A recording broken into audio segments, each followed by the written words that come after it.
আসসালামু আলাইকুম ওয়া রাহমাতুল্লাহি ওয়া বারাকাতুহ। আউযু বিল্লাহি মিনাশ শাইতানির রাজীম। বিসমিল্লাহির রাহমানির রহিম। আলহামদুলিল্লাহি রাব্বিল আলামিন। আর রহমানির রহ আর রহমানির রহিম মালিকি ইয়াউমিদ্দিন। বিসমিল্লাহির রহমানির রহিম। আলহামদুলিল্লাহিল্লাযী লাহু মা ফিস সামাওয়াতি ওয়া মা ফিল আরদ ওয়া মা ফিল আরদি ওয়া লাহুল হামদু ফিল আখিরাহ ওয়া হুয়াল হাকীমুল খাবীর। আউযু বিল্লাহি মিনাশ শাইতানির রাজীম। আলহামদুলিল্লাহিল্লাযী আযহাবা আন্নাল হাযান ইন্না রাব্বানা লাগফুরুন শাকুর। আলহামদুলিল্লাহি রাব্বিল আলামিন ওয়াসসালাতু ওয়াসসালামু আলা সাইয়্যিদিল মুরসালিন ওয়া খাতামান নাবিয়্যিন ওয়া আলা আলিহি ওয়া আসহাবিহি আজমাইন। আম্মা বা'দ। ইন্নাল হামদালিল্লাহ নাহমাদুহু ওয়া নাস্তাইনুহু ওয়া নাস্তাগফিরুহু ওয়া নাউযু বিল্লাহি মিন শুরুরি আনফুসিনা ওয়া মিন সাইয়্যিআতি আ'মালিনা। মান ইয়াহদিহিল্লাহু ফালা মুদিল্লা লাহু ওয়া মান ইউদ্লিল ফালা হাদিয়া লাহু। ওয়া আশহাদু আল্লা ইলাহা ইল্লাল্লাহু ওয়াহদাহু লা শারীকা লাহু ওয়া আশহাদু আন্না মুহাম্মাদান আবদুহু ওয়া রাসূলুহু। আম্মা বা'দ। সমস্ত প্রশংসা আল্লাহর। আমরা তার প্রশংসা করি, আল্লাহর কাছে সাহায্য চাই, ক্ষমাও চাই তারই কাছে। আমরা আল্লাহর কাছে আশ্রয় প্রার্থনা করি আমাদের অন্তরের অনিষ্ট থেকে, আমাদের কাজের অনিষ্ট থেকে। যাকে আল্লাহ পথ দেখান তাকে কেউ বিপথে নিতে পারে না, আর আল্লাহ যাকে পথ না দেখান তাকে কেউ পথ দেখাতে পারে না। আমি সাক্ষ্য দিচ্ছি যে আল্লাহ ছাড়া ইবাদতের যোগ্য কোনো উপাস্য নাই, আল্লাহ এক ও তার কোনো শরীক নাই। আমি সাক্ষ্য দিচ্ছি যে মোহাম্মদ সাল্লাল্লাহু আলাইহি সাল্লাম তার বান্দা এবং রাসূল। রব্বিশরহলি সদরি ওয়ায়াসিরলি আমরি ওয়াহলুল উকদাতাম মিন লিসানি ইয়াফকাহু কওলি। রব্বি জিদনা ইলমা রব্বি জিদনা ইলমা রব্বি জিদনা ইলমা আমিন ইয়া রাব্বাল আলামিন। আল্লাহুম্মা ইজআলাল কুরআনা রবিআ কলবি ওয়া নূরা সাদরি ওয়া জালা হুজনি ওয়া যাহাবা হাম্মি আমিন ইয়া রাব্বাল আলামিন। আল্লাহুম্মা ইন্নী আসআলুকা ইলমান নাফিআন ওয়া রিজকান তাইয়্যিবান ওয়া আমালাম মুতাকাব্বালা আমিন ইয়া রাব্বাল আলামিন। আলহামদুলিল্লাহ, আলহামদুলিল্লাহ, আলহামদুলিল্লাহ। সুবহানাল্লাহি ওয়ালহামদুলিল্লাহি ওয়া লা ইলাহা ইল্লাল্লাহু ওয়াল্লাহু আকবার ওয়া লা হাওলা ওয়া লা কুওয়াতা ইল্লা বিল্লাহ। সুবহানাল্লাহি ওয়া বিহামদিহি আদাদা খালকিহি ওয়া রিদা নাফসিহি ওয়া জিনাতা আরশিহি ওয়া মিদাদা কালিমাতিহি। সুবহানাল্লাহি আদাদা মা খালাকা ফিস সামাই ওয়া সুবহানাল্লাহি আদাদা মা খালাকা ফিল আরদ ওয়া সুবহানাল্লাহি আদাদা মা বাইনা যালিকা ওয়া সুবহানাল্লাহি আদাদা মা হুয়া খালিকুন ওয়াল্লাহু ওয়াল্লাহু আকবার মিসলা যালিকা ওয়া লা ইলাহা ওয়ালহামদুলিল্লাহি মিসলা যালিকা ওয়া লা ইলাহা ইল্লাল্লাহু মিসলা যালিকা ওয়া লা হাওলা ওয়া লা কুওয়াতা ইল্লা বিল্লাহি মিসলা যালিকা। আলহামদুলিল্লাহ। আল্লাহর কাছে মানে অগণিত অসংখ্য, এই যে যত বললাম যে আল্লাহর সৃষ্টির সমপরিমাণ, তার আরশের ওজন সমপরিমাণ, তারপর তিনি সন্তুষ্ট হন, যেই পরিমাণ প্রশংসা করলে, পবিত্রতা ঘোষণা করলে তিনি সন্তুষ্ট হন, সেই পরিমাণ করলাম। আলহামদুলিল্লাহ আল্লাহ তৌফিকে। তবুও যেন শেষ হয় না, আল্লাহর প্রশংসা করে মনে যেন মন তৃপ্ত হয় না। এত এত নিয়ামত, চারিদিকে তাকালে, রাস্তায় বের হলে সব চতুর্দিকে তাকে, এই যে বেঁচে আছি, বেঁচে থাকাটা যে কত বড় নিয়ামত। সুস্থ আছি, আমি যখন ড্রাইভ করতেছি, আজকে 4 বার বের হয়েছি আমি, আলহামদুলিল্লাহ আল্লাহ তৌফিকে, আল্লাহ সুস্থতা রেখেছেন গাড়ি নিয়ে, তখন প্রতিটা মুহূর্তে মনে করি যে এই যে সবাই নিরাপদে যার যার গন্তব্যে চলে গেল, এটা কি তাদের কৃতিত্ব?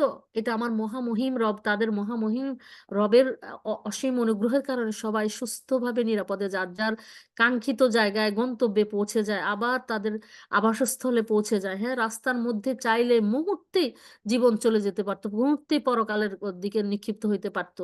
কিন্তু আল্লাহ যে দয়া করে, তারপরে কত মানুষ শুধু কি চলে যায়, কত মানুষ অ্যাক্সিডেন্টে বিভিন্ন অঙ্গহানি ঘটে, ওইটা তার স্বাভাবিক জীবনে শুধু ব্যাহত করে না, কত দুর্বিষহ জীবন যাপন শুরু হয়ে যায়, বিকলাঙ্গ হয়ে যায়, কত কষ্ট, শরীরের কষ্ট, মনের কষ্ট, অর্থনৈতিক কষ্ট, তারপরে পারিবারিক অশান্তি চলে আসে একজন মানুষের ডিসেবিলিটির কারণে। যে দিকে তাকায়, খাওয়ার দিকে তাকায়, পড়ার দিকে তাকায়, বাড়ি ঘরের দিকে তাকায়, রাস্তার দিকে তাকায়, আসমানের দিকে তাকায়, খালি মনে হয় মহা আল্লাহর প্রশংসা করে, আল্লাহর কাছে খালি ইস্তেগফার করে, কিভাবে মানে মন কোনোভাবে ভরে না। আর এত মানে মনে হচ্ছে যে কি কত কর্তব্য আমাদের, কত কর্তব্য, আল্লাহকে খুশি করা কত দায়িত্ব আমাদের, মানে কিছুই করতে পারতেছি না। এই জন্য নিজের অক্ষমতার জন্য, নিজের মানে ব্যর্থতার জন্য বা আত্মগ্লানি ভিতরে খুব কষ্ট হয়। আর মনে হয় যে সারা মানে জীবন ধরে ঘন্টার পর ঘন্টাও যদি আমার রবের প্রশংসা করি, কৃতজ্ঞতা সেজদায় পড়ে থাকি, আসলে এতটুকু পূরণ হবে মানে এতটুকু ইয়ে হবে না, মানে বিনিময় দেওয়া হবে না, আসলে বিনিময়ের তো প্রশ্নই ওঠে না। তো আলহামদুলিল্লাহ, এই যে দেখেন আমরা কত সৌভাগ্যবান, আল্লাহ আমাদেরকে বাঁচিয়ে রেখেছেন। যাদের মৃত্যুর খবর শুনেছি, শুনিও নাই, অনেক মানুষ, অগণিত মানুষ গত 1 সপ্তাহ থেকে এই পর্যন্ত, শুক্রবার পর্যন্ত দুনিয়া থেকে চলে গেছে, তাদের আর আল্লাহর কাছে কোনো দিন আল্লাহকে ভালোবেসে কোনো ইবাদত করতে পারবে না, আল্লাহর কাছে নিজের অপরাধের জন্য কোনোদিন ইস্তেগফার করতে পারবে না, আল্লাহ খুশি হন এমন কাজ করতে পারবে না। হ্যাঁ, শুয়ে থাকবে কবরে কিয়ামত পর্যন্ত, অখণ্ড অবসর, কিন্তু কোনো কাজ নাই। কি যে কষ্টের ওই জীবন হবে, যখন দেখবে হাহারে, যখন কাজ করার সময় ছিল, সুযোগ ছিল, তখন যে কাজ করা উচিত ছিল সে কাজ করি নাই, যে কাজ করা উচিত ছিল না সেই কাজগুলি করে এসেছি। আহারে, যদি আরেকবার ফিরে যেতে পারতাম। কিন্তু সেই আর্তনাদ, সে হাহাকার কেউ জানবে না, সেই কষ্টের কথা। আমরা যেন তাদের অন্তর্ভুক্ত না হই। আল্লাহ যখন আমাদেরকে হায়াত দিয়ে আমাদের সামনে থেকে কত মানুষকে নিয়ে গিয়ে দেখিয়ে দিয়েছেন যে তোমরা তোমরা কত সৌভাগ্যবান, তোমাদের হাতে এখনো সময় আছে, সুযোগ আছে, তোমরা তোমাদের হায়াতের সময়কে, সুস্থতার সময়কে, তোমাদের সচ্ছলতাকে, তোমাদের সবগুলি সময়কে তোমরা কাজে লাগাও। হ্যাঁ, তোমাদের যৌবনের সময়কে, কর্মক্ষমতাকে, সবকিছুকে, মৃত্যুর আগে তোমাদের এই জীবনটাকে পুরোপুরি আল্লাহর সন্তুষ্টির কাজে বিলীন করে দাও, লাগিয়ে দাও। এই জন্য আল্লাহর কাছে শুক্রিয়া। আর আল্লাহ যখন সেই শুক্রিয়ার পরেও আল্লাহ যে মুসলিম ঘরে জন্ম গ্রহণ করার তৌফিক দিয়েছেন, এই যে ইসলামকে জানার, আল্লাহকে চেনার, জানার, মানার, তার প্রতি আমাদের কি কর্তব্য, তার বিধিবিধানগুলি জানার আল্লাহ সুযোগ করে দিয়েছেন। আবার আল্লাহ কোরআন থেকে সে আল্লাহর কথাগুলিকে ব্যাখ্যা বিশ্লেষণ করে করে সব বোনদের মাঝে তুলে ধরার সুযোগ করে দিয়েছেন। সেই জন্য আল্লাহর কাছে আবারও সুবহানাল্লাহি ওয়া বিহামদিহি সুবহানাল্লাহিল আযীম, আল্লাহর প্রশংসা করছি। আমি যেন সঠিকভাবে আল্লাহর সন্তুষ্টির উদ্দেশ্যে কথাগুলি আপনাদের কাছে পৌঁছে দিতে পারি। আল্লাহ যেন পুরোপুরি আমার উপর সন্তুষ্ট হন। আপনারাও যেন সেগুলো ধারণ করতে পারেন। আর আপনারা, আমি, আপনারা সবাই মিলে যেন আমল করতে পারি। আমল করার পর সেই কথাগুলি যা শিখি আল্লাহ তাওফিকে, সেগুলো যেন অন্যের কাছে আল্লাহর সন্তুষ্টির জন্য পৌঁছে দিতে পারি। আমিন ইয়া রাব্বাল আলামিন। আল্লাহ আমাদেরকে সব শেষ পর্যন্ত দয়া করুন। শেষ পর্যন্ত জীবনের, আসলে আল্লাহর দয়ার মধ্যে ইহকাল পরকালে আল্লাহর দয়া ছাড়া আমাদের জীবন ব্যর্থ, অর্থহীন। সেজন্য সে আমাদের কোনো অপারগতা, অযোগ্যতা, অক্ষমতার কারণে, ভুল ভ্রান্তির কারণে আল্লাহ যেন তার রহমত থেকে, অনুগ্রহ থেকে আমাদেরকে বঞ্চিত না করেন। আল্লাহর কাছে বিনীত আম প্রার্থনা আমাদের, তিনি যেন তার রহমতের ছায়া দিয়ে আমাদেরকে হেদায়েতের মধ্যে রাখেন। হ্যাঁ, আমাদের নূর, আমাদের অন্তরে যেন হেদায়েতের নূর আলোকিত রাখেন মৃত্যু পর্যন্ত, আমৃত্যু। আমিন ইয়া রাব্বাল আলামিন। আসলে সুবহানাকা লা ইলমা লানা ইল্লা মা আল্লামতানা ইন্নাকা আনতাল আলিমুল হাকিম। আল্লাহর সত্তা হলো মহাপবিত্র, হ্যাঁ? তা এখন আল্লাহ আপনি আমাদেরকে যতটুকু জ্ঞান দিয়েছেন তার বাইরে আমরা কিছুই জানি না। মানে সুবহানাল্লাহি ওয়ালহামদুলিল্লাহি ওয়ালা ইলাহা ইল্লাল্লাহু ওয়াল্লাহু আকবার। আল্লাহ আপনি আমাদেরকে এইটুকু জ্ঞান দয়া করে দিয়েছেন, সেজন্য আপনার প্রতি আমাদের কৃতজ্ঞতা জানাচ্ছি। আপনার গুণাবলী, আপনার একত্ব, বড়ত্ব, মহত্ব ঘোষণা করছি। আর আপনি কবুল করে নিন আমাদের এই কৃতজ্ঞতা বোধকে। আর আপনি এর বাইরে আমরা কিছু জানি না। এখন আপনি আমাদেরকে ওই জ্ঞানের উপর কবুলযোগ্য আমল করার তৌফিক দান করেন, হ্যাঁ? আমাদের জ্ঞানটা যেন উপকারী জ্ঞান হয়, আমাদের আমলটা যেন কবুলযোগ্য হয়। আমিন, হ্যাঁ? আমিন ইয়া রাব্বাল আলামিন। আলহামদুলিল্লাহ। আমরা যখনই বসবো আমরা চিন্তা করব আল্লাহ মজলিসের যা ফজিলত, যে এই মজলিসে যারা বসবে তাদের উপর আল্লাহ রহমতের চাদর বিছিয়ে দেওয়ার ব্যবস্থা করবেন তার ফেরেশতাদের মাধ্যমে, হ্যাঁ? তারপরে হলো তার যারা এই যে যে এখানে দোয়া কবুলের মুহূর্ত, হ্যাঁ? তারপরে আল্লাহর কাছে সম্মানিত, আল্লাহ তার চেয়ে সম্মানিতদের নিয়ে আমাদের ব্যাপারে গর্ব করবেন যে দেখো দুনিয়াতে কত আল্লাহ আল্লাহ অসন্তুষ্ট হয়ে এমন কাজের মজলিস আছে তারা ইচ্ছা করেছে জন্য আমি তাদেরকে ইচ্ছা করেছে, চেষ্টা করেছে, সেই জন্য আমি তাদেরকে এই মজলিসে আমার সন্তুষ্টির মজলিসে বসার তৌফিক দিয়েছি। দেখো তারা সবকিছু ছেড়ে আহ, তারা সবকিছু ছেড়ে কিভাবে চলে এসেছে। এই যে আল্লাহ গর্ব করেন, সুবহানাল্লাহ, আলহামদুলিল্লাহ, আল্লাহু আকবার। আমরা যেন ওই গর্বের মর্যাদাটা রাখতে পারি। এত গর্ব আমাদের মহামহিম, সবই তো তার দয়া। এই ইচ্ছা করাটাও তার দয়া, বসাটাও তার দয়া, সবই তার। তার দয়ায় প্রতি মুহূর্তে আমরা সিক্ত হচ্ছি। সেই সেই সেই দয়ার সামান্য একটু কৃতজ্ঞতা প্রকাশ করলে কত খুশি হন, অথচ তার কোনো লাভ নাই, তার কোনো লস নাই। আমাদের বলায় না বলায় লাভ লস সব আমাদেরই। তারপরে সেই জন্য মানে আমাদের এই জন্য করতে হবে যে আল্লাহর কাছে আমরা, আল্লাহ যেন আমাদেরকে এই জ্ঞানের উপর আমল করে আমরা তাকে সম্পূর্ণ পরিপূর্ণভাবে সন্তুষ্ট করে যেতে পারি, হ্যাঁ? আর ওইটা আশা করব যে আমরা শেষ পর্যন্ত থাকতে পারি ফেরেশতাদেরকে দিয়ে তিনি যখন ঘোষণা করবেন এই মজলিসে যারা শুধুমাত্র আল্লাহর সন্তুষ্টির জন্য জ্ঞান অর্জন, জ্ঞানের উপর আমল, সেই জ্ঞান প্রচার করার নিয়তে বসেছে, তাদের জন্য আল্লাহ কি করবেন যে তোমাদের জীবনের পাপগুলিকে পুণ্যে পরিবর্তিত করা হলো, পুণ্য দ্বারা পরিবর্তিত করা হলো, তোমরা নেকি নিয়ে উঠে যাও। সুবহানাল্লাহ, আলহামদুলিল্লাহ, আল্লাহু আকবার। চিন্তা করেন কত বড় ফজিলত এই মজলিসের। শুধু আমাদের নিয়তটাকে পরিচ্ছন্ন করতে হবে, হ্যাঁ? যে কি নিয়তে আমরা আসলাম, এখানে বসলাম। আমাদের শুধু যে অভ্যাস হয়ে গেছে, আম, না করে থাকতে পারি না এমনটিও না, তাহলে ওইটা আদা হবে, ইবাদা হবে না, হ্যাঁ? আমরা বলবো আল্লাহকে ভালোবেসে, হ্যাঁ? আল্লাহ খুশি হবেন, আল্লাহর সন্তুষ্টির জন্য আমরা এখানে বসেছি। আমরা নিয়ত করছি, এই নিয়তগুলি করেছি সব, যে আল্লাহ যেন আমাদেরকে পরিশুদ্ধ করেন, আত্মাকে পরিশুদ্ধ করে দেন। আমিন ইয়া রাব্বাল আলামিন। সেই জন্য আমরা এখন তাকওয়ার সেই তিনটা আয়াত ইনশাল্লাহ চেষ্টা করব। আল্লাহ আমাদের জন্য সহজ করুন, আমাদের কাছ থেকে কবুল করুন। আমিন ইয়া রাব্বাল আলামিন। এই যে মানুষগুলি চলে গেছে, এত খারাপ লাগছে, তাদের জায়গায় একদিন আমাদের নামও এরকম ঘোষণা হবে। আমি শুক্রবারে একদিনই নরমালি বের হই আসলে। তো শুক্রবারে একসাথে আমরা জুমার নামাজে যাই। তো আজকে আমার হাজবেন্ডকে বললাম, বাচ্চাকে নিব স্কুল থেকে, বলছে আমাকে তো একটা জায়গায় জানাজা যাইতে হবে। জানেন আমাদের এক ভাই, তার তার ওয়াইফ মারা গেছেন ক্যান্সারে, হ্যাঁ? বাংলাদেশ থেকে আনছেন এখানে, ট্রিটমেন্ট হলো না, চলে গেলেন দুনিয়া থেকে, হ্যাঁ? হাজবেন্ড থেকে গেল। এই যে তার জানাজা, তখন বুকের মধ্যে কিরকম করে কামড় দিয়েছে, এরকম তো একদিন আমার জানাজার কথাও বলবে। সেই দিন কোন দিন জানি না, খুবই নিকটে না কবে দূরের কিছুই জানি না। কি আছে প্রস্তুতি আমার একাকী কবরের জীবনের জন্য? কবরে আমি কি আমার ঈমান নিয়ে অটল অবিচল শেষ মুহূর্তে থাকতে পারবো, যাতে আমাকে সেই ঘোষণা দেওয়া হয় যে আমার মানে সে সে এ কি জানো, ওইটা কি জানো, সূরা ফাজরের শেষ 4 আয়াত যে আমিন ইয়া রাব্বাল আলামিন। ওই যে আরেকজন খালাম্মার কথা হতো, ইয়া আইয়াতুহান নাফসুল মুতমাইন্না, হ্যাঁ? এই যে পরিশুদ্ধ আত্মাকে, সন্তুষ্ট আত্মাকে আল্লাহ ডাকবেন, আমরা আমাদের আমাদের শেষ পরিণতিও যেন এরকম হয়। আমাদেরকে আল্লাহ বলেন যেন আমার বান্দাদের অন্তর্ভুক্ত হয়ে যাও, আমার আমার জান্নাতে প্রবেশ করো। এই কথাটা যেন আমরা সবাই শুনতে পাই। আল্লাহ যেন নিজ অনুগ্রহে আমাদেরকে সেইভাবে তার নেক বান্দা, তার বান্দা হওয়ার যোগ্যতা দান করেন, বৈশিষ্ট্যাবলী দান করেন, সেভাবে আমল করার তৌফিক দান করেন। এই পরিণতি যেন আমাদেরও হয়।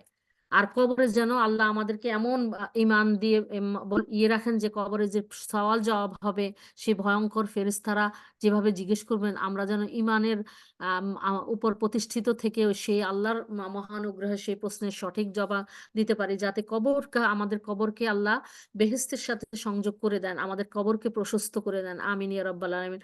আল্লাহর কাছে দোয়া করি যারা বিগত দিনে চলে গিয়েছেন, যারা এখন যাচ্ছেন, যারা আগামীতে যাবেন, আল্লাহর কাছে চলে যাবেন, সকল মুমিন মুসলিমকে আল্লাহ যেন তাদের ছোট বড় জানা অজানা সমস্ত গুনাহগুলি ক্ষমা করে দিয়ে, তাদের আল্লাহর মহা অনুগ্রহ দিয়ে, অসীম দয়া দিয়ে আল্লাহ যেন তাদের কবরকে তাদের যারা এখনই সওয়াল জবাবের সম্মুখীন হবেন বা ভবিষ্যতে হচ্ছেন, তাদের সওয়াল জবাব সহজ করে দেন। প্রত্যেকের কবরকে যেন আল্লাহ বেহেশতের বাগান করে দেন। কিয়ামতের দিন যেন আল্লাহ সবার ডান হাতে আমলনামা দেন। আল্লাহ যেন তাদের পরিবার পরিজনদের সাথে মিলিত করেন। দুনিয়াতে যেন যাদেরকে রেখে যাবে তারা যেন আল্লাহর সন্তুষ্টির পথে চলতে পারে। আমিন ইয়া রব্বাল আলামিন। আপনারা মনে মনে যা যা চাওয়া সব চেয়ে নেবেন আল্লাহর কাছে। বিসমিল্লাহ।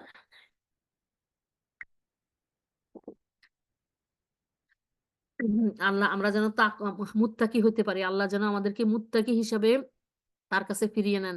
আল্লাহ তো আমাদেরকে না চাইতেই আমাদের অধিকার ছাড়া আমাদের কোনো মূল্য, আমরা কোনো মূল্য পরিশোধ করি না, তবুও আমাদের রব আমাদেরকে এত কিছু দিয়েছেন, দিচ্ছেন, দিবেন, হ্যাঁ, অকাতরে। তো আল্লাহর কাছে আমরা চেয়ে নিব আমাদের হেদায়েত, অবশ্যই মুত্তাকি হওয়ার গুণাবলী, যাতে আল্লাহ কিয়ামতের দিন আমাদেরকে হিসাব ছাড়াই তার জান্নাতে প্রবেশ করান সসম্মানে। আমিন ইয়া রাব্বাল আলামিন। চাইতেই থাকবো, চাইতেই থাকবো। জীবন এমন কোন নামাজের নামাজ যেন না থাকে আমাদের, কোনো একটা সেজদায় আমরা যেন মুত্তাকির গুণাবলী আল্লাহর কাছে প্রার্থনা না করে উঠি, মাথা উঁচু না করি, হ্যাঁ, ইনশাল্লাহ, ইনশাল্লাহ। আল্লাহুম্মা ইন্নী আসালুকাল হুদা ওয়াত তুকা ওয়াল আফাফা ওয়াল গিনা, হ্যাঁ, আমরা বলবো আল্লাহর কাছে। আউযু বিল্লাহি মিনাশ শাইতানির রাজিম। ইয়া আইয়ুহাল্লাযীনা আমানুত্তাকুল্লাহা হাক্কা তুকাতিহি ওয়া লা তামুতুন হাক্কা তুকাতিহি ওয়া লা তামুতুন্না ইল্লা ওয়া আনতুম মুসলিমুন। হে মুমিনগণ, তোমরা অন্তর থেকে আল্লাহকে সেইভাবে ভয় করো যেভাবে ভয় করা উচিত। সাবধান, অন্য কোনো অবস্থায় যেন তোমাদের মৃত্যু না আসে। অর্থাৎ আমরা যেন সব সময় আমাদের জীবনটা যেন অতিবাহিত হয় আল্লাহর রঙিন থাকা অবস্থায়, হ্যাঁ। আল্লাহর ইচ্ছার বাইরে আমাদের যেন কোনো ইচ্ছা না থাকে, কোনো পছন্দ না থাকে, ভালো লাগা না থাকে। আল্লাহর অপছন্দগুলি যেন আল্লাহ আমাদের অপছন্দনীয় করে দেন, হ্যাঁ। আল্লাহর পছন্দনীয় গুলি যেন আমাদেরকে পরম পছন্দনীয়, আর অপছন্দনীয় গুলি চরম অপছন্দনীয় করে দেন। আল্লাহর কাছে দোয়া করব অপছন্দনীয় কাজগুলি আমাদের জন্য শুধু কঠিনই না, আল্লাহ যেন অসম্ভব করে দেন। আর পছন্দের কাজগুলি যেন আল্লাহ সহজ থেকে সহজতর করে দেন। পছন্দের সেই কাজ করার পথ যেন অনেক প্রশস্ত করে দেন। আমিন ইয়া রাব্বাল আলামিন। ইনশাল্লাহ। আর আমাদের আমরা প্রতি মুহূর্তে যেন আল্লাহর কাছে সমর্পিত অবস্থায় থাকি, আত্মসমর্পিত অবস্থা থাকে। আমরা যেন নিজেদেরকে আল্লাহর দাস ভাবা থেকে, হ্যাঁ, আব্দ ভাবা থেকে এতটুকু অন্য কিছু না ভাবি। তার তার রহমত ছাড়া আমরা একটা পলকও ফেলতে পারবো না, আর একটা নিঃশ্বাসও নিতে পারবো না। এইভাবে যদি আমরা রিমেম্বার করি, ইনশাল্লাহ, ইনশাল্লাহ, হ্যাঁ। সুবহানাল্লাহ, আলহামদুলিল্লাহ, আল্লাহু আকবার। আল্লাহ আমাদেরকে মুসলিম হিসেবে বেঁচে থাকার মুসলিম হিসাবে তার কাছে বেঁচে থাকার তৌফিক দান করেন। পরিপূর্ণ মুসলিম আমরা, ওই যে বলছে না, আর তোমরা ইসলামে পরিপূর্ণভাবে প্রবেশ করো, আংশিক যেন না হয়, যে যেটুকু পছন্দ হয় ওইটুক পালন করলাম ইসলামী শরীয়তের, আর যেটুকু কষ্ট হবে, লাভ কম হবে দুনিয়াবী দৃষ্টিতে, বা অন্যরা পছন্দ করে না সেইটুক বাদ দিলাম, এমন যেন না হয়। আমরা যেন পুরোপুরি ইসলামে প্রবেশ করতে পারি। হ্যাঁ, আমরা ইসলামী শরীয়তের পোশাকটা পুরোপুরি ভাবে যেন ধারণ করতে পারি। আল্লাহ আমাদেরকে সেই তৌফিক দান করুন। আমিন ইয়া রাব্বাল আলামিন। বিসমিল্লাহির রহমানির রহিম। ইয়া আইয়ুহান নাসুত্তাকু রাব্বাকুমুল্লাযী খালাকাকুম মিন নাফসিন মিন নাফসিন ওয়াহিদাতিন ওয়া খালাকা মিনহা যাওজাহা ওয়া বাসসা মিনহুমা রিজালান কাসীরা, বাবারে দম বলে না, রিজালান কাসীরাও ওয়া নিসাআ ওয়াত্তাকুল্লাহাল্লাযী তাসাআলুনা বিহি ওয়াল আরহাম ইন্নাল্লাহা কানা আলাইকুম রাকিবা। হে মানব মণ্ডলী, মানব সমাজ, তোমরা তোমাদের পালনকর্তাকে ভয় করো। এটা কিন্তু সবার জন্য, মানব মণ্ডলী মানে মুসলিম না, শুধু সব মানব জাতিকে বলা হয়েছে। তোমরা তোমাদের পালনকর্তাকে ভয় করো, যিনি তোমাদেরকে এক ব্যক্তি থেকে সৃষ্টি করেছেন এবং যিনি তার থেকে তার সঙ্গিনীকে সৃষ্টি করেছেন আর বিস্তার করেছেন তাদের দুজন থেকে অগণিত নারী এবং পুরুষ। আর আল্লাহকে ভয় করো, যার নামে তোমরা একে অপরের নিকট হক আদায় করো, আত্মীয়তার সম্পর্কের ব্যাপারে সতর্কতা অবলম্বন করো। নিশ্চয়ই আল্লাহ তোমাদের উপরে, তোমাদের প্রতি সতর্ক দৃষ্টি রাখছেন। সুবহানাল্লাহ, আলহামদুলিল্লাহ, আল্লাহু আকবার। আমরা আল্লাহর কাছে এই যে সতর্কতা, হ্যাঁ, আল্লাহর কাছে আল্লাহর ব্যাপারে সচেতন থাকবো। এই জন্যই আমরা ওই যে আল্লাহুম্মা ইন্নী আসআলুকাল হুদা ওয়াত তুকা ওয়াল আফাফা ওয়াল গিনা, এটা পড়বো। হ্যাঁ, আল্লাহ যেন আমাদেরকে তাকওয়া দান করেন। আমরা ঘরে বাইরে, অন্ধকারে আলোতে, রাতে দিনে, হ্যাঁ, গোপনে প্রকাশ্যে, সর্ব অবস্থায় যেন আল্লাহর বিধিবিধানের প্রতি সম্মান প্রদর্শন করতে পারি, নিষিদ্ধ যে কাজ থেকে দূরে থাকতে পারি, আদিষ্ট কাজ করতে পারি। দুনিয়ার কোনো ভয় ব্যতি, লাভ লাভ ক্ষতি যেন এর মধ্যে অন্তরায় হয়ে না দাঁড়ায়। হ্যাঁ, ইনশাল্লাহ, ইনশাল্লাহ আমরা নিয়ত করব, আল্লাহ অবশ্যই আমাদের জন্য সেটা সহজ করে দিবেন। আমরা বিশ্বাস করব যে আমরা ভালো পথে চলতে চাইলে আল্লাহ বলছেন সেই পথটাই সহজ করে দেওয়া হবে, উপভোগ্য করে দেওয়া হবে। তা আমি যেখানে আনন্দ খুঁজবো সেখানে আল্লাহ আমার আনন্দের ব্যবস্থা করে দিবেন আমাদের। আমরা খুঁজবো আল্লাহর আনুগত্যের মধ্যে, আমরা জেনে নিব যে আল্লাহর আনুগত্যের মধ্যেই দুনিয়া আখিরাতে তার সৃষ্টিকুলের, বিশেষ করে মানব দানব, হ্যাঁ, তাদের চূড়ান্ত সাফল্য, সুখ শান্তি সব রয়েছে আল্লাহর আনুগত্যের মধ্যে, তার কাছে সমর্পণের মধ্যে, আত্মসমর্পণের মধ্যেই মানুষের মুক্তি। হ্যাঁ, মুক্তি, জান্নাতের জান্নাতের সেই অকল্পনীয় সুখ, স্বাচ্ছন্দ্য, সম্মান, সেই বাগানে ঘুরে বেড়াবার, ফ্রি স্বাধীনভাবে ঘুরে বেড়াবার চাবিকাঠি। হ্যাঁ, সুবহানাল্লাহ, এটাই তো মুক্তি। আল্লাহর কাছে আত্মসমর্পণই হলো মুক্তি, স্রষ্টার কাছে সৃষ্টির আত্মসমর্পণই হলো আসল মুক্তি। হ্যাঁ, তা আমরা সেই জন্য আল্লাহর কাছে আত্মসমর্পিত অবস্থায় যেন থাকি, ইনশাল্লাহ।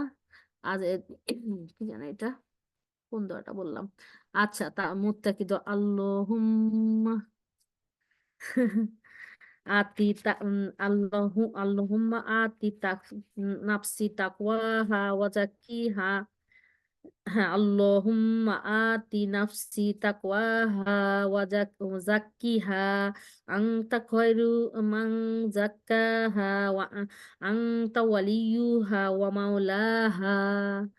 হে আল্লাহ, আমাদের আত্মাকে আপনি তাকওয়া দান করুন, ইহাকে নিষ্কলুষ করুন। ইহাকে নিষ্কলুষ করার সর্বোত্তম সত্তা তো আপনি, আপনি এর অভিভাবক এবং মুনিব। সুবহানাল্লাহ।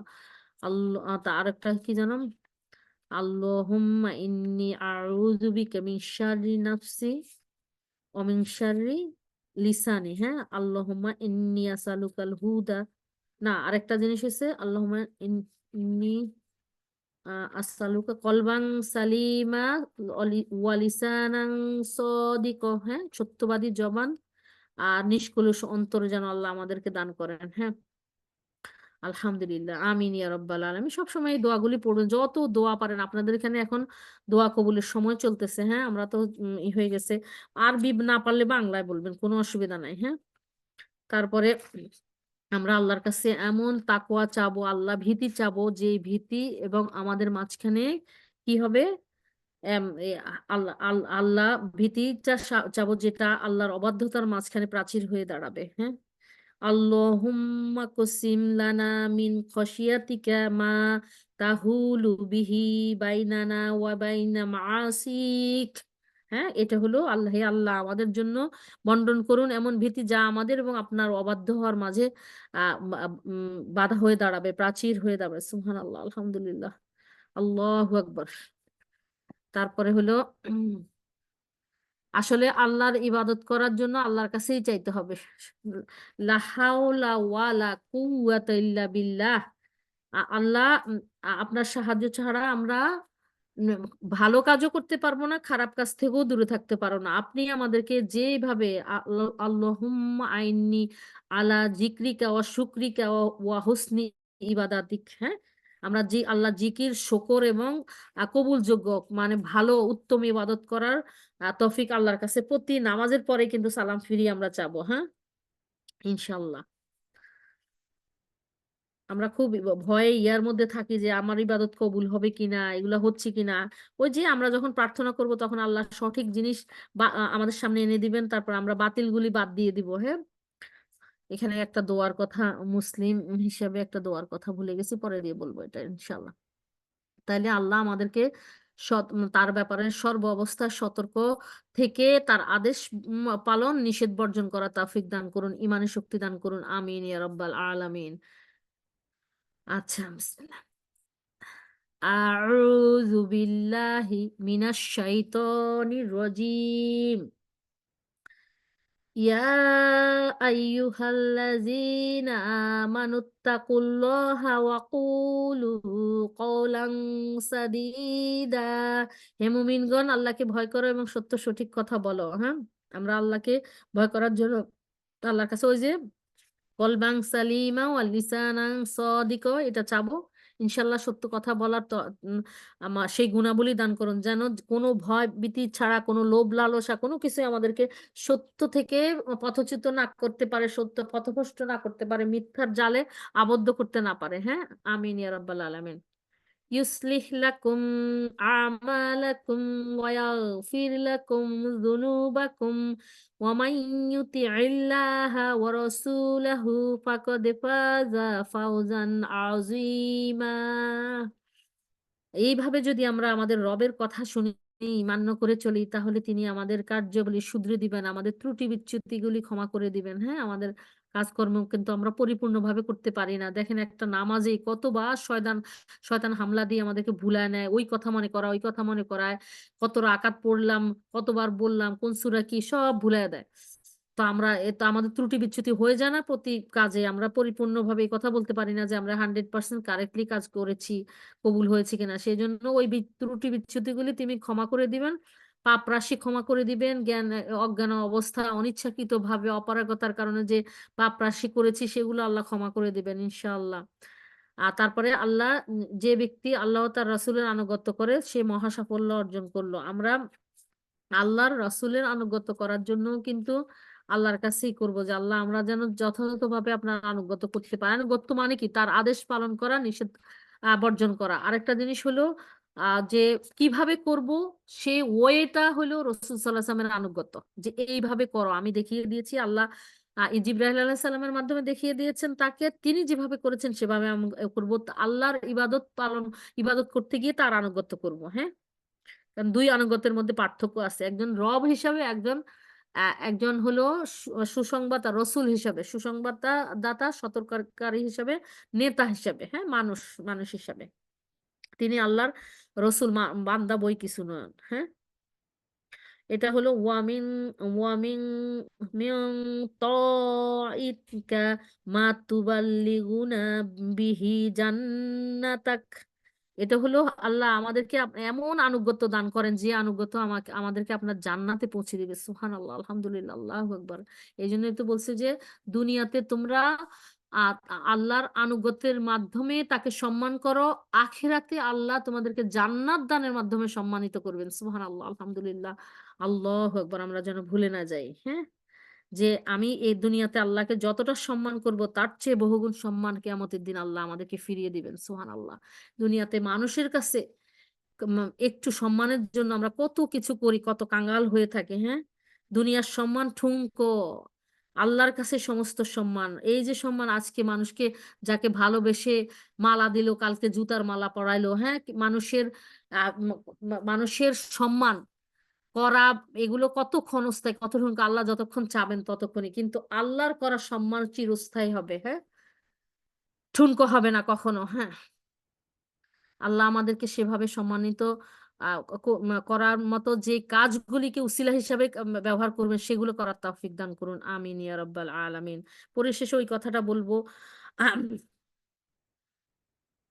আল্লাহুম্মা ফাতিরস সামাওয়াতি ওয়াল আরদি আনতা ওয়ালিয়্যি ফিদ দুনিয়া ওয়াল আখিরাহ তাওয়াফফানি মুসলিমান ওয়াল হিকনি বিস সলিহিন।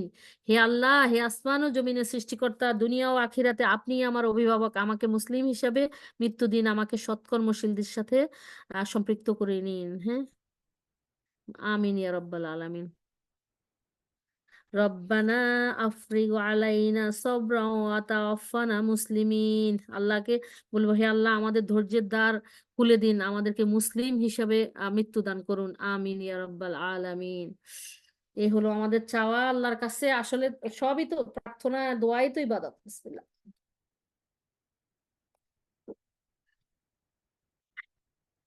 আমরা আজকে সূরা আহকাফ, আহকাফ হলো বালির পাহাড়, হ্যাঁ, আহকাফের আজকে 10 নম্বর থেকে মাত্র 4টা আয়াত দিয়েছি। পরের আয়াতটা পিতা মাতার প্রতি আল্লাহর কর্তব্যের আদেশ, এটা অনেক বড়, সেই জন্য নিলাম না। ওইটা একাই একটা হালাকা হতে পারে, একটা আলোচনার ইয়ে হতে পারে, সেই জন্য আজকে এই 5টা আয়াত নিলাম। ইনশাআল্লাহ আল্লাহ আমাদের জন্য সহজ করুন,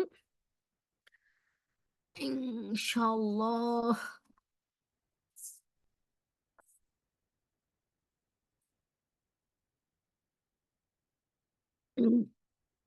আমরা বিগত দিনে 9 নম্বর আয়াতে পড়েছিলাম, আমি আগের আয়াতে একটুখানি রিভিউ করি। 9 নম্বর আয়াতে পড়েছিলাম, আল্লাহ সুবহানাহু ওয়া তাআলা বলেছেন রাসূল সাল্লাল্লাহু আলাইহি ওয়াসাল্লামকে, বলো, আমি তো প্রথম রসুল নই, আমি জানি না আমারও তোমাদের ব্যাপারে কি করা হবে। আমি আমার প্রতি যা ওহী করা হয় শুধু তারই অনুসরণ করি। আমি এক স্পষ্ট সতর্ককারী মাত্র, হ্যাঁ। কারণ আল্লাহ রাসূল সাল্লাল্লাহু আলাইহি ওয়াসাল্লামকে যতটুকু জানিয়েছেন এর বাইরে তিনি কিছু জানেন না। তিনি বারবারই বলেছেন, তুমি তো সতর্ককারী এবং সুসংবাদদাতা। যারা আল্লাহর আল্লাহকে রব হিসেবে মেনে নিয়ে তার ইবাদত করবে, তার ইবাদতে রাসূল সাল্লাল্লাহু আলাইহি ওয়াসাল্লামের আনুগত্য করবে, তাদের জন্য সুসংবাদ। আর যারা তার ব্যতিক্রম করবে, অপোজিটটা করবে, তাদের জন্য দুঃসংবাদ। তাদের জন্য তার সতর্কবাণী যে তোমরা এই করলে তোমাদের এই কঠিন পরিণতি হবে। তখন আল্লাহ ছাড়া তোমাদেরকে কেউ সাহায্যকারী নাই, তখন তোমাদের কোনো শক্তি থাকবে না। তো ওইখান থেকে এটা শুধু এটা সবার জন্য, একদম মানব দানব শেষ পর্যন্ত সবার জন্য এই কথাগুলি প্রযোজ্য। তা আমরা আজকে 10 নম্বর আয়াত থেকে শুরু করি ইনশাআল্লাহ। আল্লাহ আমাদের জন্য সহজ করুন।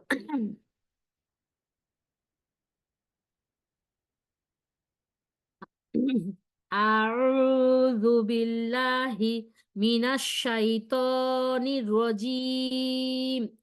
কুল আরাআইতুম ইন কানা মিন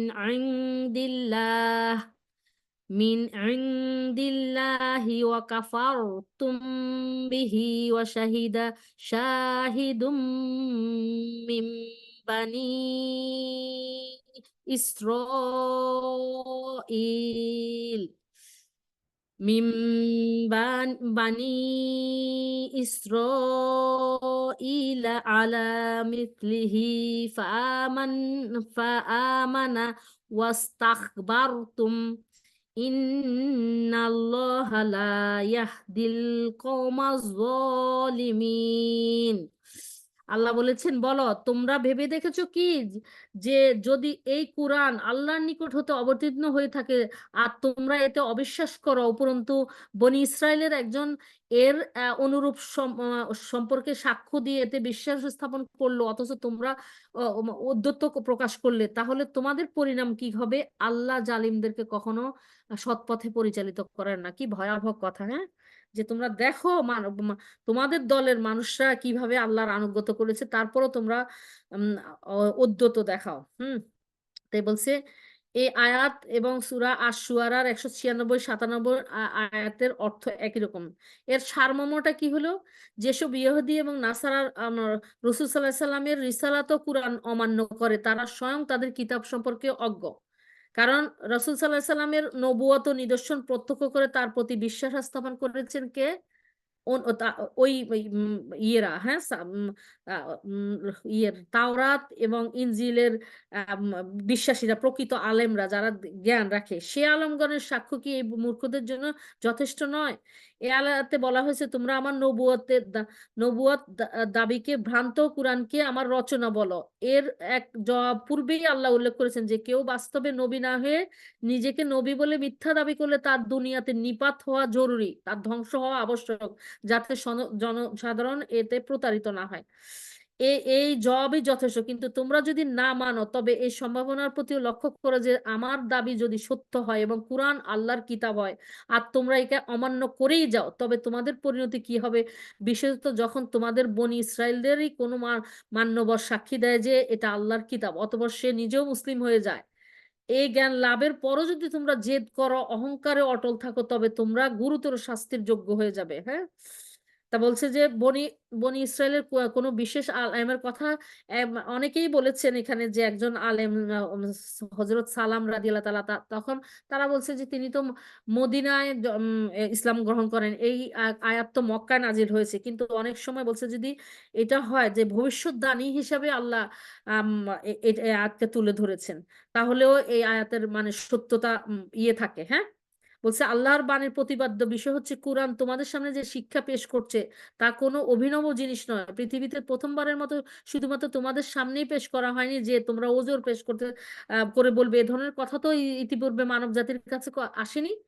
তাই আমরা কি করে মানতে পারি? ইতিপূর্বে এসব শিক্ষা এভাবেই ওহির মাধ্যমে বনি ইসরায়েলদের কাছে তাওরাত এবং অন্যান্য আসমানি কিতাব রূপে এসেছিল। বনি ইসরায়েলদের একজন সাধারণ মানুষ তাও মেনে নিয়েছিল, এই কথা স্বীকার করে নিয়েছিল যে এটা ওহী, এবং এ কথা বলছে যে এর নাজিল হয়েছে আল্লাহর কাছ থেকে। হ্যাঁ, তাই ওহী এবং এই শিক্ষা দুর্বেদ্য জিনিস তোমরা সে দাবি করতে পারো না, এটা নতুন কিছু না। আসল কথা হলো কি, তোমাদের গর্ব অহংকার এবং ভিত্তিহীন আত্মম্ভীরতা তোমাদের ঈমান আনার পথে অন্তরায় হয়ে গিয়েছে। এখানে যে আলেমের কথা বলা হয়েছে, একজন ইয়াহুদি আলেমের কথা বলা হয়েছে, তার নাম সালাম, সালাম রাদিয়াল্লাহু তাআলা। হ্যাঁ, তিনি বলছেন যে আহ এই ব্যাপারে হযরত সাদ রাদিয়াল্লাহু তাআলা এবং হযরত ইবনে আব্বাস রাদিয়াল্লাহু তাআলা আরো অনেকে বলেছেন এরকমই হওয়ার কথা। তারপরে বলছেন অহংকার ও গর্ব মানুষের জ্ঞান বুদ্ধিকে বিকৃত করে দেয়। অহংকারী ব্যক্তি নিজের বুদ্ধিকেই কিন্তু ভালো মন্দের চাবিকাঠি মনে করে যে সে যা পছন্দ করে করে না, অন্যরা তা পছন্দ করলেও সে সবাইকে বোকা মনে করে। হ্যাঁ, অথচ বাস্তবে নিজেই বোকা। কাফেরদের এ ধরনের অহংকার এবং গর্বই আলোচ্য আয়াতে বিবৃত হয়েছে। হ্যাঁ, বলছে যে তারা মনে করে তারা যখন এটাকে সত্য বলে মেনে নেয়, তাহলে অন্যরা যারা মেনে নেয়, হ্যাঁ, তাহলে যারা মেনে নিয়েছে তারা বোকা। হ্যাঁ, তা তা বলছে যে এ ধরনের অহংকার, হ্যাঁ, তাদের অহংকার স্পষ্ট। ইসলাম ও ঈমান তাদের কাছে পছন্দনীয় ছিল না, তাই অন্যান্য ঈমান প্রেমিকদের সম্পর্কে তারা বলতো, ঈমান যদি ভালোই হতো তবে সর্বাগ্রে তা আমাদের পছন্দনীয় হতো। এই হতচ্ছাড়াদের পছন্দের কি মূল্য আছে? হ্যাঁ, যারা ঈমান এনেছে তাদেরকে হতচ্ছাড়া বলেছে। হ্যাঁ, দেখেন, ও যে বলে না, যারা দেখেন যারা দিনের পথে থাকে, যারা হারাম হালাল বেঁচে চলে, মহিলাদের মধ্যে যারা পর্দা করে, ফ্রি মিক্সিং করে না, গান বাজনা পছন্দ করে না, তাদেরকে কিরকম নিচু চোখে দেখে, ব্যাকডেটেড, নানা রকমের কিছু অতি বাড়াবাড়ি বেশি, মানে নানা রকমের কটূক্তি। আপনারা যারা দিন পালন করছেন তারা তো বিভিন্ন পর্যায়ে শুনেই থাকেন, তারা তো পরিচিত এগুলোর সামনে। হ্যাঁ, এগুলোর মধ্যে এখানে বলা হয়েছে যে ইবনে মুনজির প্রমুখ থেকে এক রেওয়াতে বর্ণনা হচ্ছে হযরত উমর রাদিয়াল্লাহু তাআলা যখন মুসলমান ছিলেন না তখন তার রানীর নামে এক বাদী ইসলাম গ্রহণ করেছিল। এই অপরাধে তিনি বাদীকে প্রচুর মারধর করতেন যাতে সে ইসলাম ত্যাগ করে। তখন কুরাইশ কাফেররা বলতো, ইসলাম ভালো হলে রানীনের মতো নিচবাদী আমাদেরকে পিছনে ফেলে যেতে পারতো না। এর পরিপ্রেক্ষিতেই আলোচ্য আয়াত অবতীর্ণ হয়। মাঝহারি বলেছেন, মাঝহারিতে আর কি, তাফসিরে মাঝহারি। এখন দেখেন বলছে যে যদি ভালো হইতো তাহলে সবার আগে আমরাই গ্রহণ করতাম, ওরকম দাসীবাদী করতো না। এখানে আরো কয়েকজন ইয়ের কথা বলা হয়েছে, সাহাবীদের কথা বলা হয়েছে যারা গরিব ছিলেন। হ্যাঁ, গরিব ছিলেন, তাদের কথা বলা হয়েছে যে তারা তারা এগুলা, এই যে বিলাল রাদিয়াল্লাহু তাআলা, তারা কয়েকজন সাহাবীর কথা বলা হয়েছে যে এরা গরিব, এই জন্য এগুলা, এটা মানে এরাই গ্রহণ করেছে। তো যদি হয়তো তাহলে এখানকার সম্ভ্রান্ত বংশের যাদের জ্ঞান আছে, যাদের ধন দৌলত আছে, সম্মান মান সম্মান ক্ষমতা আছে, তারাই ইসলাম গ্রহণ করত। যে আপনারা তো জানেন যে তায়েফে গেছে, আর রাসূল সাল্লাল্লাহু আলাইহি ওয়াসাল্লাম যখন ইসলাম প্রচার করতে গেছেন তখন 3 ভাই ছিল, এরা খুব ভালো প্রতিষ্ঠিত ছিল। যে তো রাসূল সাল্লাল্লাহু আলাইহি ওয়াসাল্লাম ভাবছেন, এদের খোঁজ নিয়ে যাচ্ছেন যে এরা সমাজে প্রভাবশালী প্রতিষ্ঠিত, এদেরকে যদি দিনের পথে আনা যায় তাদেরকে অনুসরণ করে আরো অনেকে ইসলামে আসবে। তখন যখন বললেন যে আমি আল্লাহর রসুল, আমার উপরে কোরআন নাজিল হয়েছে, তখন তারা এটাকে এমন এত অপমানকর ভাবে উপস্থাপন করেছে। বলছে যে যদি তুমি আল্লাহর রসুল হও, হ্যাঁ, প্রথমে বলছে যে এটা বিশ্বাস করে না তারা। হ্যাঁ, কিভাবে সম্ভব তাদের মতো গণ্যমান্য ব্যক্তি রেখে ওনার মতো, রসুল সাল্লাহ সাল্লামের মতো এত নগণ্য দরিদ্র, যার শিক্ষা দীক্ষা নাই, তার উপর কিভাবে নাজিল হয়, এটা কিভাবে সম্ভব, এটা মিথ্যা কথা। তো বলছে যে মিথ্যা কথা হলে তুমি তো, আমরা মিথ্যুক মানে রসুল সাল্লাল্লাহু আলাইহি ওয়াসাল্লামকে মিথ্যুক বলছেন, এবং তারা ভালো মানুষ এখান থেকে সরে যাইতে বলছেন যে আম, এ তার এটা তার জন্য খুব খারাপ হবে যে মিথ্যা কথা কেন বলতেছে। আর যদি তার কথা সত্যি হয় তাহলে বলছে তাহলে তো তুমি আল্লাহর নবী অনেক উপরে, আমরা তো নিচে, তাহলে আমরা আমাদের সাথে তোমার ইয়ে যাবে না, মানে কোনোভাবেই না, মানবে না, এইভাবে অপমান করে তাকে তাড়িয়ে দিয়েছেন। হ্যাঁ, তারপরে অনেকে তো বলেছেন যে আল্লাহ আল্লাহ কি আর কাউকে পাইলেন না তোমাকে ছাড়া নবুয়তের দায়িত্ব দেওয়ার জন্য, নাউজুবিল্লাহ। কেউ কেউ বলেছেন যে আমার বাপ যে এই দৃশ্য দেখে যায় নাই, এই আল্লাহ যে মানে তাকে যে তার যে মৃত্যু আগে হয়েছে, এটাই সে ইয়ে করে যে এটা সে সৌভাগ্যবান যে এই দৃশ্য দেখতে হলো না। দেখেন মানুষকে কত নীচ, কত অসম্মান, কত আঘাত করতে পারে, কত আক্রমণাত্মক এই কথাগুলি চিন্তা করেন। আমাদের নবী রসুল সাল্লাল্লাহু আলাইহি ওয়াসাল্লামের উপর দিয়ে কি গিয়েছিল, আর আমরা কি কত সহজে ইসলামটাকে পেয়েছি। হ্যাঁ, আল্লাহ আল্লাহ আমাদেরকে বুঝার তৌফিক দান করুন। আমরা কতটুকুই স্যাক্রিফাইস করি, আমরা সময় পাই না। কতজন বলে যে আসলে ব্যস্ততা, অনেক ব্যস্ততা, এই জন্য কোরআনের ক্লাস বা এগুলো থাকতে পারি না। আল্লাহ কোন দেখবেন যে কি কাজে ব্যস্ত, এই কোরআন শিখা, কোরআন বুঝা, কোরআন অনুযায়ী জীবন যাপন করার যে জ্ঞান যেখানে বিতরণ হয়েছে, সেখানে যাওয়ার যাওয়ার পথে অন্তরায় হয়ে যায় যে ব্যস্ততা, সেই ব্যস্ততা আসলে কতটা উত্তম ব্যস্ততা সেটা আল্লাহ তাআলাই ভালো জানেন, আমরাও যেন বুঝি। আমরা যেন সময় থাকতে এই কোরআন অর্থাৎ নিজের আখিরাতের জন্য সময় দেই। হ্যাঁ, বুঝার চেষ্টা করি। আল্লাহ আমাদেরকে তৌফিক দান করুন, আমিন ইয়া রাব্বাল আলামিন। এখানে আচ্ছা, যে কথা যে ওই কয়েকজন সাহাবীর কথা উল্লেখ করেছেন যে ওই দরিদ্র সাহাবীদের কথা উল্লেখ করে তারা কটাক্ষ করেছে, এরা হইলো কেন, মানে দরিদ্ররা কেন হইলো ইসলামের অনুসারী? হ্যাঁ, যদি সত্যিই হতো তাহলে তারাই হতো। এই আল্লাহ আল্লাহ ক্ষমা করুন, আল্লাহ হেদায়েত করুন। আমাদের এখন যারা আছে, যারা চলে গেছে, তাদের তো আর হেদায়েতের কোনো সুযোগই নেই। আল্লাহ সুযোগ দিয়েছেন, তারা সেটা গ্রহণ করে নাই। তারপর বলছে কুরআন ও তাহিদ একত্ব ও পরকাল সাব্যস্ত করার ব্যাপারে তাওরাতের মতনীয় কুরআন। হ্যাঁ, আচ্ছা, কিতাবধারীদের সাক্ষ্য দেওয়া ও তাদের ঈমান আনার পর এই কুরআন যে আল্লাহর পক্ষ থেকে অবতীর্ণ তাতে বিন্দু মাত্র অবশিষ্ট থাকে না। কারণ অনেক অনেক কি যেন বনি ইসরায়েলের আলেম, তারা কিন্তু তাদের যারা সত্যিকারের অর্থে তাদের তাওরাতের জ্ঞান অর্জন করেছে, তারা কিন্তু রাসূল সাল্লাল্লাহু আলাইহি ওয়াসাল্লামের আগমনী বার্তা, সে তার বর্ণনা, তার চরিত্র, সবকিছু কিন্তু ওখানে বর্ণনা পেয়েছেন। আপনারা জানেন যে রসুল সাল্লাহ সাল্লামকে অপমান করার জন্য একজন ইয়াহুদি আলেম, হ্যাঁ, ইয়াহুদি আলেম বলছিলেন যে আসছেন পরীক্ষা করার জন্য। উনি বলছেন যে রসুল সাল্লাহ সাল্লামের এই সহনশীলতা, হ্যাঁ, সহনশীলতায় আছে। যে উনি আল্লাহ রসুলের কাছে টাকা পান, এরকম করে রসুল সাল্লাল্লাহু আলাইহি ওয়াসাল্লাম কিছু ঋণ নিয়েছিলেন। তখন কিন্তু তিনি ক্ষমতা একটা টাইমের জন্য ঋণ নিয়েছিলেন, কিন্তু এই এই লোক এই ব্যক্তি যায়া কি করেছে, যার উমর রাদিয়াল্লাহু ছিল, রাদিয়াল্লাহু তাআলা ছিল, সবাই ছিল তাদের সামনে, কিন্তু রসুল সাল্লাল্লাহু আলাইহি ওয়াসাল্লামকে খুবই অপমান করেন যে তোমাদের বংশ খারাপ, তোমরা খারাপ, তোমরা মানুষের কাছে টাকা ধার নাও, কিন্তু টাকা পয়সা ইয়ে দাও না, সময় মতো আদায় করো না, অনেক অকথ্য ভাষায় গালাগালি করতেছিল। তখন রসুল সাল্লাল্লাহু আলাইহি ওয়াসাল্লাম বলছেন যে মানে অন্যরা কিন্তু খুব রেগে যাচ্ছে যে আল্লাহ রসুলকে এইভাবে অপমান করতেছে।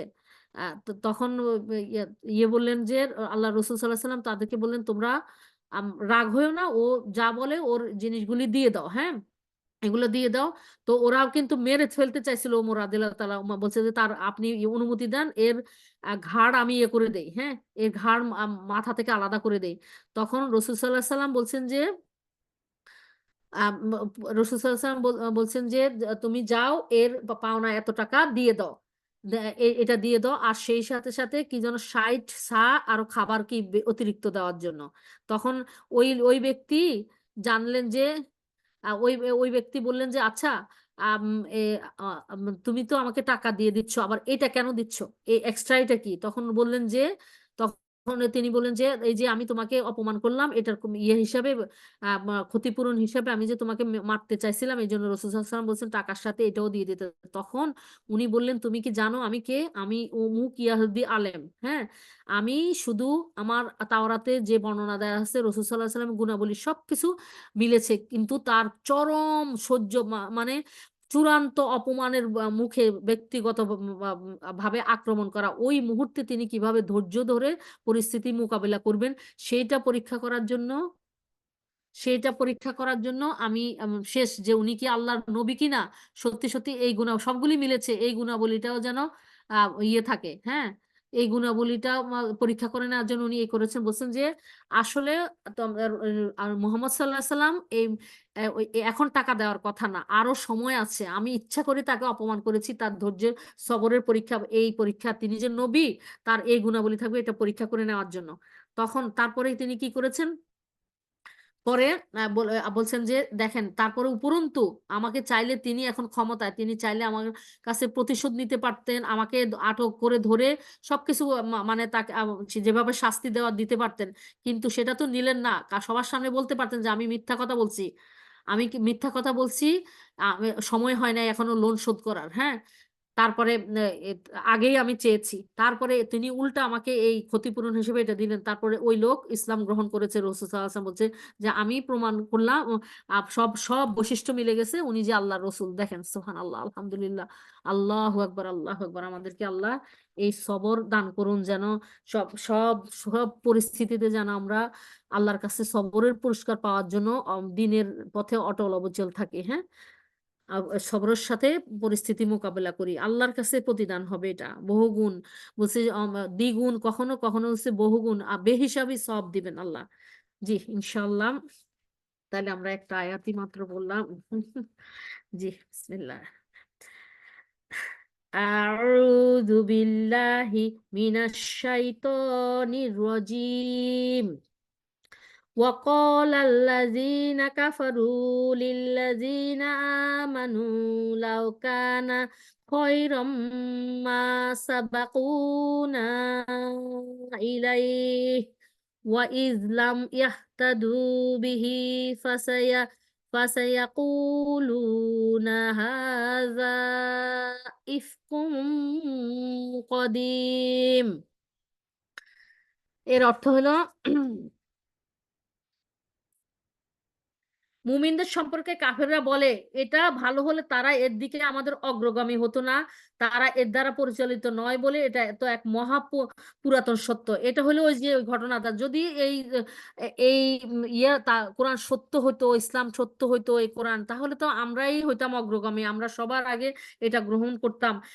যেহেতু আমরা করি নাই, তাইলে এটা সত্য না, এটা পুরাতন মিথ্যা কাহিনী, নাউজুবিল্লাহ। হ্যাঁ, ওই যে দেখছে গরিব, যত যে ইসলাম যারা প্রথম ইয়াতে গ্রহণ করেছে তার মধ্যে বেশিরভাগই গরিব, বলছে গরিবরাই এগুলা যাদের ভালো অবস্থা নাই, যারা খাইতে পারে না পড়তে পারে না, সমাজে যাদের অবস্থা খুবই নিম্ন স্তরে, সম্মানিত জনরা কেউ আসে না ইসলাম গ্রহণ করতে, এইভাবে তারা কটাক্ষ করে মিথ্যা প্রমাণ করতে চেয়েছে। হ্যাঁ, তো আল্লাহর ধর্ম, আল্লাহর ইসলামকে আল্লাহ ঠিকই প্রতিষ্ঠিত করেছেন, তারা মিথ্যা প্রতিপন্ন করতে চাইলেই কি আল্লাহ তা কি করবেন? বলছে যে কুরাইশ নেতারা নবী সাল্লাল্লাহু আলাইহি সাল্লামের ব্যাপারে সাধারণ মানুষকে প্রতারিত করার জন্য যেসব যুক্তি কাজে লাগাতো, এটা তার একটা।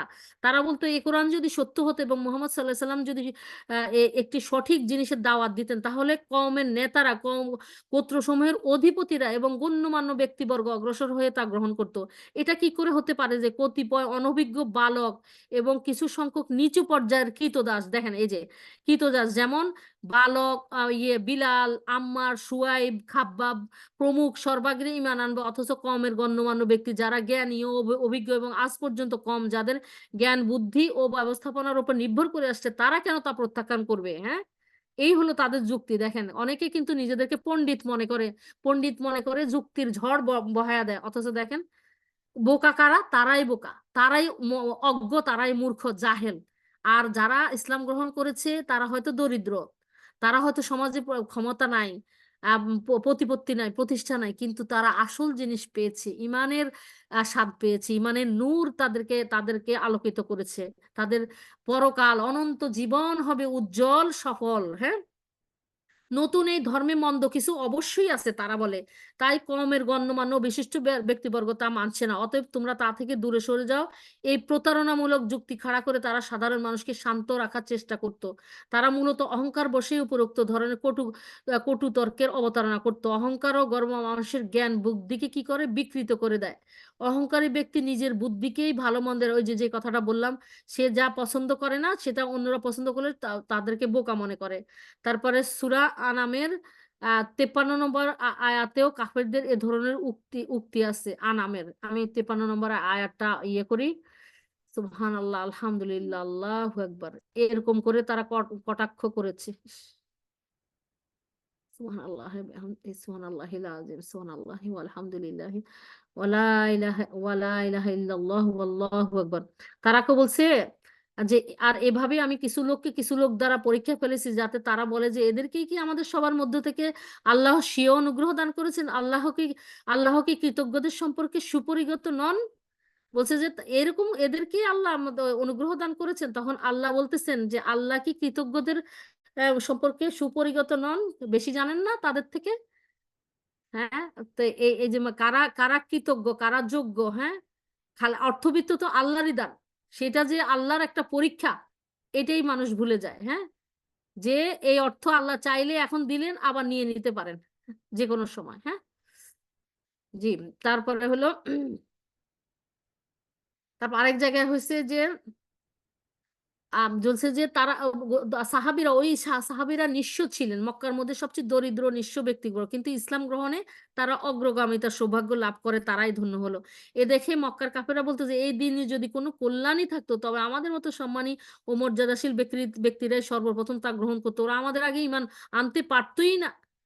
তারা অর্থাৎ তারা নিজেরাই নিজেদের ব্যাপারে ভেবে নিল যে আল্লাহর নিকট তারা খুব মর্যাদাবান, তাদের বিবেক বুদ্ধি দিয়ে তারা বিচার করতেছে যে আল্লাহর কাছেও তারা মর্যাদাবান, না হলে আল্লাহ তাদেরকে বাছাই করতেন। হ্যাঁ, এই দিন যদি আল্লাহর পক্ষ থেকে হতো, তবে তিনি তা গ্রহণ করার ব্যাপারে আমাদেরকে পিছনে ফেলে রাখতেন না, কারণ তিনি আমাদেরকে এই দুনিয়াতে এত কিছু দিয়েছেন, এত সম্পদ দিয়েছেন, এত এত সুখ দিয়েছেন, এত ক্ষমতা দিয়েছেন, এত সৌন্দর্য দিয়েছেন, জ্ঞান দিয়েছেন।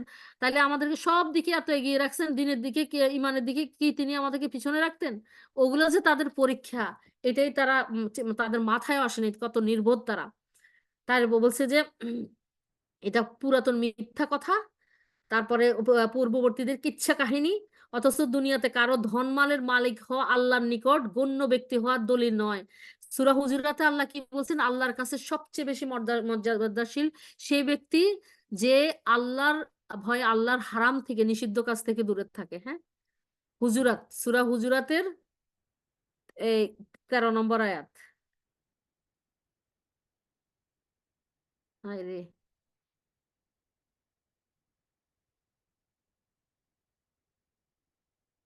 13 নম্বর আয়াত। এই যে এই আয়াতটা কি বলেন যে আল্লাহর কাছে সর্বশ্রেষ্ঠ সম্মানে মর্যাদার অধিকারী সে ব্যক্তি যে সবচেয়ে বেশি পরহেজগার। আল্লাহ তাকে ভালোবাসেন। সুবহানাল্লাহ, আলহামদুলিল্লাহ, আল্লাহু আকবার। আর আমরা কোথায় মর্যাদা কথা চিন্তা করি, কোথায় ঠুনকো মর্যাদার পিছনে কিভাবে কাঙ্গাল হয়ে ঘুরি। যারা এর পিছনে ঘুরেছে তারাই তারাই ব্যর্থ হয়েছে। হ্যাঁ, চূড়ান্ত আসল চিরস্থায়ী মর্যাদা থেকে তারা বঞ্চিত হয়েছে। আল্লাহ আমাদেরকে দুনিয়ার জীবন থাকা অবস্থায় এই ক্ষণস্থায়ী মর্যাদার পিছনে ঘোরা থেকে হেফাজত করুন। চিরস্থায়ী মর্যাদা অর্জনের ব্যাপারে আল্লাহ আমাদেরকে আম করুন, সফল করুন। আমিন ইয়া রাব্বাল আলামিন। ইনশাআল্লাহ। তারপরে হলো 11 নম্বর গেল আয়াত না? ইনশাআল্লাহ। তাইলে বলছে যে দুনিয়ার ধনমালের আধিক্য কিন্তু আল্লাহর প্রিয় বান্দা হওয়ার কোনো ইয়ে না, মাপকাঠি না। হ্যাঁ, যেমন তাদের ধারণা ছিল বা শয়তান তাদেরকে এই ভুল ধারণায় ফেলেছিল। আল্লাহর নিকট গণ্য হওয়ার জন্য তো ঈমান ও ইখলাসের প্রয়োজন। ঈমানের প্রয়োজন, ইখলাসের প্রয়োজন। তারপর তাকওয়ার প্রয়োজন। আর তিনি যাকে ইচ্ছা তাকে দান করেন ঈমান ও ইখলাস দান করে তাকে ধন্য করেন। হ্যাঁ, আল্লাহ একটা হাদিসে আসছে না যে আম আল্লাহ যাকে ভালোবাসেন তাকে দ্বীনের জ্ঞান দান করেন, তাকেই দ্বীনের জ্ঞান দান করেন যাকে তিনি ভালোবাসেন। ডাবল করে কথাটা বলা হয়েছে কারণ এর গুরুত্ব বোঝানোর জন্য। তারপরে তাইলে এই ঈমান, ইখলাস, তাকওয়া, হিদায়াতের নূর আল্লাহ কাদেরকে দেন? দ্বীনের জ্ঞান আল্লাহ কাদেরকে দেন? যাকে তিনি ভালোবাসেন। সুবহানাল্লাহ, আলহামদুলিল্লাহ। আলেমদেরকে এই জন্যই আল্লাহ ভালোবাসেন। হ্যাঁ, ভালোবেসেই দ্বীনের জ্ঞান দান করেন। সেজন্য আল্লাহর সন্তুষ্টির জন্য আলেমদেরকে শ্রদ্ধা করা, ভালোবাসা, তাদের পাশে দাঁড়ানো, তাদেরকে সাহায্য সহযোগিতা করা ঈমানি দায়িত্ব। আল্লাহর ভালোবাসারই বহিঃপ্রকাশ যে আল্লাহর ভালোবাসাকে আমরা মূল্যায়ন করেছি। আমাদেরকে যদি আমরা যদি কাউকে ভালোবাসি, তাকে যদি কেউ অসম্মান করে আমরা এটা মেনে নিতে পারি না। তাকে যদি কেউ সম্মান করে আমরা তার উপরে সন্তুষ্ট হয়ে যাই, তাই না? আমাদের প্রিয়জনদের, আমাদের সম্মানিত জনদের এরকম। তাহলে এরকম তো আল্লাহর ব্যাপারে তো আরো বেশি, তিনি তো আরো বেশি হকদার। হ্যাঁ, তিনি পরীক্ষার জন্য যাকে ইচ্ছা তাকে ধনমাল দিয়ে পরীক্ষা করেন। এই যে ক্ষমতা, প্রতিপত্তি, ধন সম্পদ, জ্ঞান, সৌন্দর্য সবকিছু পরীক্ষার উপকরণ। আপনারা জানেন সূরা কাহাফে আল্লাহ কি বলছেন? যে সূরা কাহাফের 7 নম্বর আয়াতে আল্লাহ কি বলেছেন? বলেছেন যে আল্লাহ পরীক্ষা করেছে এই যে দুনিয়ার ধন সম্পদ সবকিছু আমি পরীক্ষা, কর্মে কে উত্তম এটা জানার জন্যই আমি এগুলো দিয়েছি। বলছেন যে এই দুনিয়ার শোভা আমি পৃথিবীস্থ, এই যে বলছেন যে ভূপৃষ্ঠে যা কিছু আছে আমি সেগুলোকে তার জন্য শোভা বানিয়েছি মানুষকে পরীক্ষা করার জন্য যে কে কর্মে তাদের মধ্যে কে কর্মে উত্তম, কে ভালো কাজ করে। হ্যাঁ, ইন্না জাআলনা মা আলাল আরদি জিনাতাল লাহা লিনাবলুওয়াহুম আইয়ুহুম আহসানু আমালা। কি সুন্দর আয়াত। হ্যাঁ, এই যে ধন সম্পদ যে পরীক্ষা করে ঈমান যাচাই করে নেওয়ার জন্য, এটাই ভুলে যায় বোকা মানুষ আমরা। আল্লাহ আমাদেরকে এই বোকামি থেকে হেফাজত করুন। আমিন ইয়া রাব্বাল আলামিন। এখন আমরা 12 নম্বর আয়াত পড়ি। আউযু বিল্লাহি মিনাশ শাইতানির রাজিম। ওয়া মিন ক্বাবলিহি কিতাবু মূসা ইমামান ওয়া রাহমাহ ওয়া হাযা কিতাবুম মুসাদ্দিকুল লিসানান লিসানান আরবিয়াল লিয়ুনজিরাল্লাযিনা যালামু ওয়া বুশরা লিল মুহসিনিন। এটার অর্থ হলো যে এর পূর্বে ছিল মুসা আলাহিসাল্লামের সাল্লামের কিতাব, আদর্শ অনুগ্রহ স্বরূপ। এই কিতাব এর সমর্থক আরবি ভাষায়, যেন এটা জালিমদেরকে সতর্ক করে এবং যারা সৎকর্ম করে তাদেরকে সুসংবাদ দেয়। হ্যাঁ, সুবহানাল্লাহ, আলহামদুলিল্লাহ, আল্লাহু আকবার। আচ্ছা, হ্যাঁ, 12 নম্বর আয়াতে এ আয়াত থেকে প্রমাণ পায় যে রসুল সাল্লাহ সাল্লাম কোনো অভিনব রসুল নন এবং কোরআন কোনো অভিনব কিতাব নয়। এতে ঈমান আনতে আপত্তি হবে এবং বরং মুসা আল্লাহ সাল্লাম আল্লাহ রসুল রূপে আগমন করেছেন এবং তার প্রতি তাওরাত নাজিল হয়েছিল। ইহুদি নাসারা এমনকি কাফেরদের অনেকেই তা অস্বীকার করেছে। হ্যাঁ, তারপরে বলছেন যে এটা সব যুগে যুগে সব নবী রাসূলদেরকেই আল্লাহ সতর্ককারী এবং সুসংবাদদাতা হিসেবে পাঠিয়েছেন। তাইলে কারা যারা অবাধ্যতা করবে, শরীয়ত অমান্য করবে, তাদের জন্য সতর্কবাণী। আর যারা ঈমান আনবে, সৎকর্ম করবে, তাদের জন্য সুসংবাদ। সুবহানাল্লাহ, আলহামদুলিল্লাহ, আল্লাহু আকবার।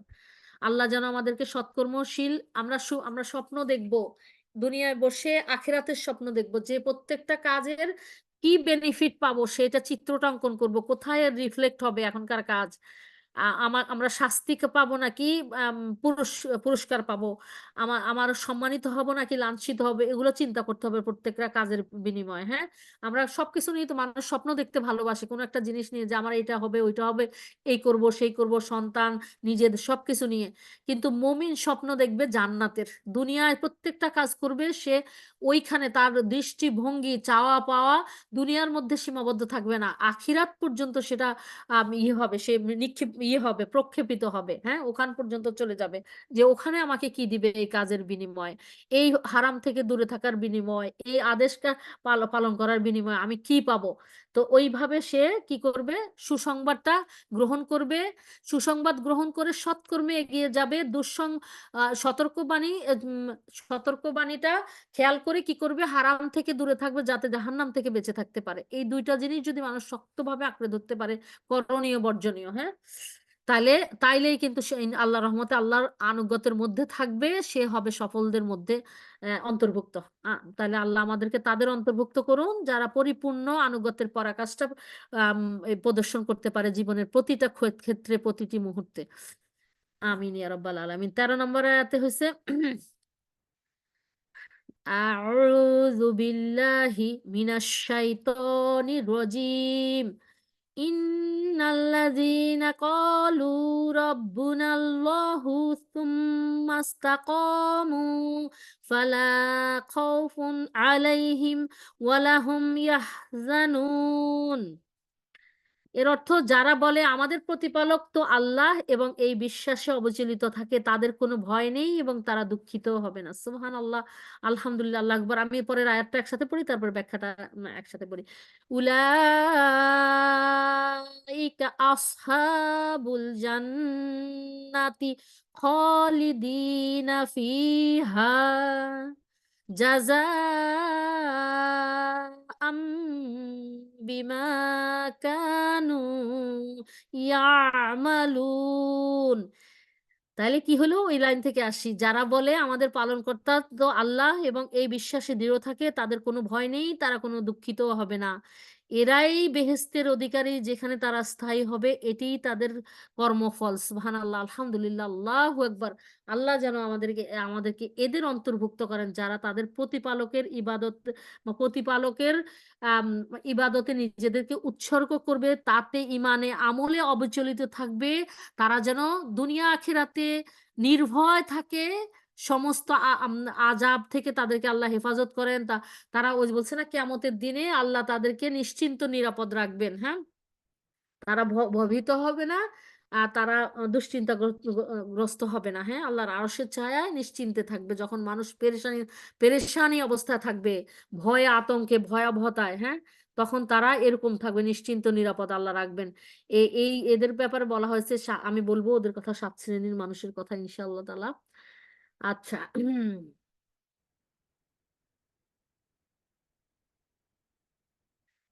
এই যে ঈমান আনার কথা, হ্যাঁ, এখানে কয়েকটা আয়াতও দেওয়া হয়েছে, আলহামদুলিল্লাহ। বলছেন যারা, সূরা বাকারার 25 নম্বর আয়াতে আসছে, যারা ঈমান এনেছে এবং সৎকর্ম করেছে তাদেরকে সুসংবাদ দিন যে তাদের জন্য এমন সব বাগান প্রস্তুত রয়েছে যার নিচে নহর প্রবাহিত থাকবে, তাদের জন্য সেখানে থাকবে পুত পবিত্র সঙ্গী এবং তারা তাতে অনন্তকাল থাকবে। তারপরে 62 নম্বর সূরা বাকারার 62 নম্বর আয়াতে আছে, নিঃসন্দেহে যারা মুসলমান হয়েছে এবং যারা ইয়াহুদি, নাসারা ও সাবেইন, তাদের মধ্য থেকে যারা ঈমান এনেছে আল্লাহর প্রতি ও কিয়ামত দিবসের প্রতি এবং সৎকর্ম করেছে, তাদের জন্য রয়েছে তাদের সওয়াব তাদের পালনকর্তার কাছে। আর তাদের কোনোই ভয় ভীতি নেই, তারা দুঃখিত হবে না। সুবহানাল্লাহ, আলহামদুলিল্লাহ, আল্লাহু আকবার। এদের অন্তর্ভুক্ত আল্লাহ যেন আমাদেরকে করে নেন, সেই গুণাবলী দান করেন। আমিন ইয়া রাব্বাল আলামিন। তারপরে বাকারার 82 নম্বর আয়াতে আসছে যে যেসব লোক ঈমান আনে ও সৎকর্ম করে তারা জান্নাতবাসী, তারা সেখানে সর্বদা থাকবে। তারপরে আনামের 48 নম্বর আয়াত আছে, মানে প্রত্যেকটা আয়াত, এতগুলি আয়াত, এই এই একে কিভাবে প্রতিষ্ঠিত করেছেন আল্লাহ সুবহানাল্লাহ।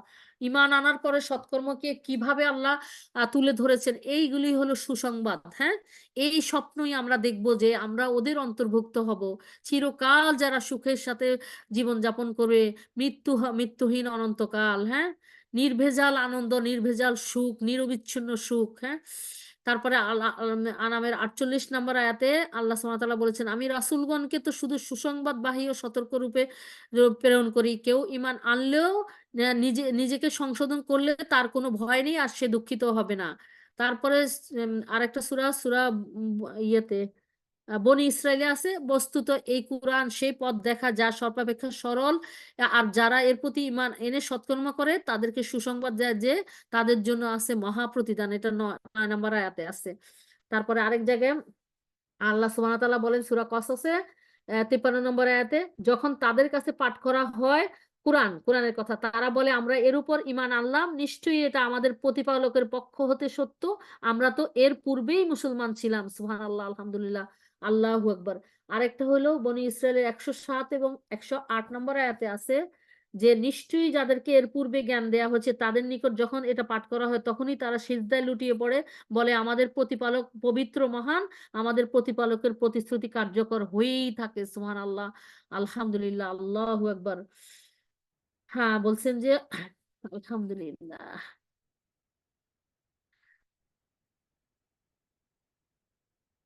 আচ্ছা, আরেকটা জিনিস হলো আহ, তারাই জান্নাতের অধিবাসী, সেখানে তারা স্থায়ী হবে, তারা যা আমল করতো তার পুরস্কার স্বরূপ। হ্যাঁ, তো এখানে বলছে যে যারা যারা বিশ্বাস স্থাপন করে, সূরা মায়েদার 9 নম্বর আয়াতে আসছে, যারা বিশ্বাস স্থাপন করে এবং সৎকর্ম করে সম্পাদন করে তাদেরকে আল্লাহ ক্ষমা ও মহাপ্রতিদানের প্রতিশ্রুতি দিয়েছেন। সুবহানাল্লাহ, আলহামদুলিল্লাহ, আল্লাহু আকবার। আর তারপরে হচ্ছে আর ইহ জীবনে তাদের বুকের ভিতর পারস্পরিক কোনো কষ্ট থাকলে আমি তা বের করে দেব, তাদের তলদেশ নহর বহমান থাকবে, তারা বলবে সমস্ত শুকর আল্লাহর, যিনি আমাদেরকে এই স্থানে পৌঁছিয়েছেন। আল্লাহ আমাদেরকে না পৌঁছালে আমরা কখনোই এই স্থলে পৌঁছাতে পারতাম না। বাস্তবে কি আমাদের প্রতিপালকের রসূলগণ আমাদের কাছে সম্পূর্ণ সত্য কথাই নিয়ে এসেছিলেন।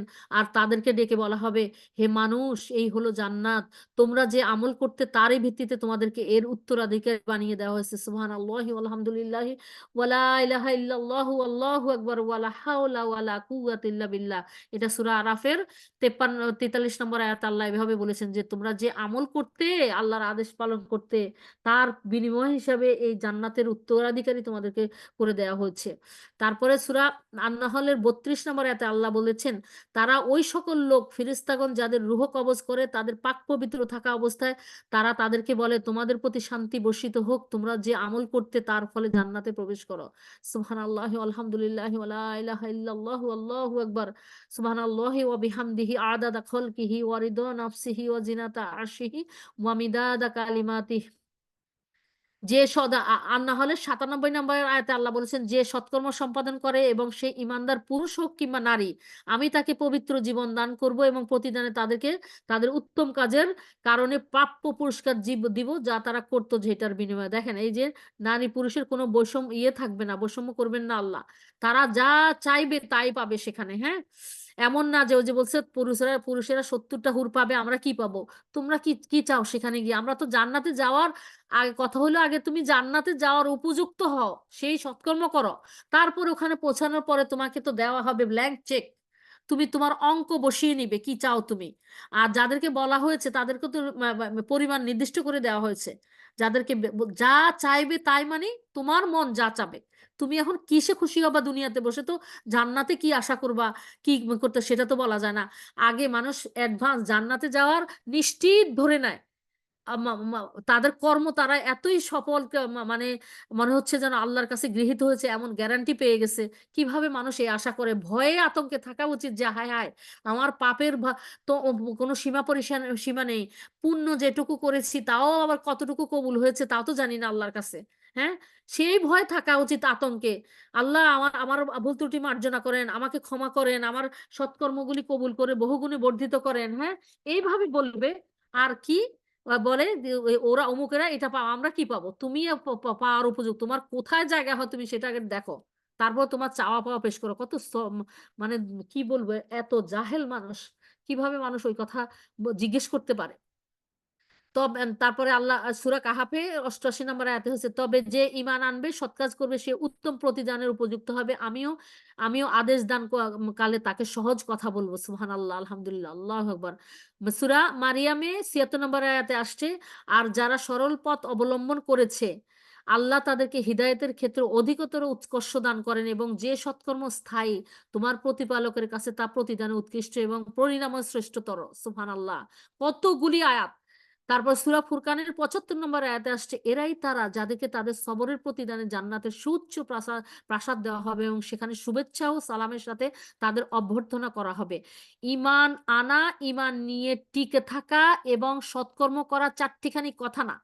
নানা রকমের প্রতিবন্ধকতা, প্রতিকূলতা আসবে, শয়তান চতুর্দিক থেকে বাধা সৃষ্টি করবে, কিন্তু এখানে সবরের পরীক্ষা দিতে হবে আদেশ পালন করার ক্ষেত্রে, নিষেধ পালন করার ক্ষেত্রে, এবং আল্লাহর পরীক্ষার সময়। হ্যাঁ, দুঃখ কষ্ট বালা মুসিবত দিয়ে যখন আল্লাহ ইমান যাচাই করে নিবে, সর্বক্ষেত্রে সবরের পরীক্ষা দিতে হবে।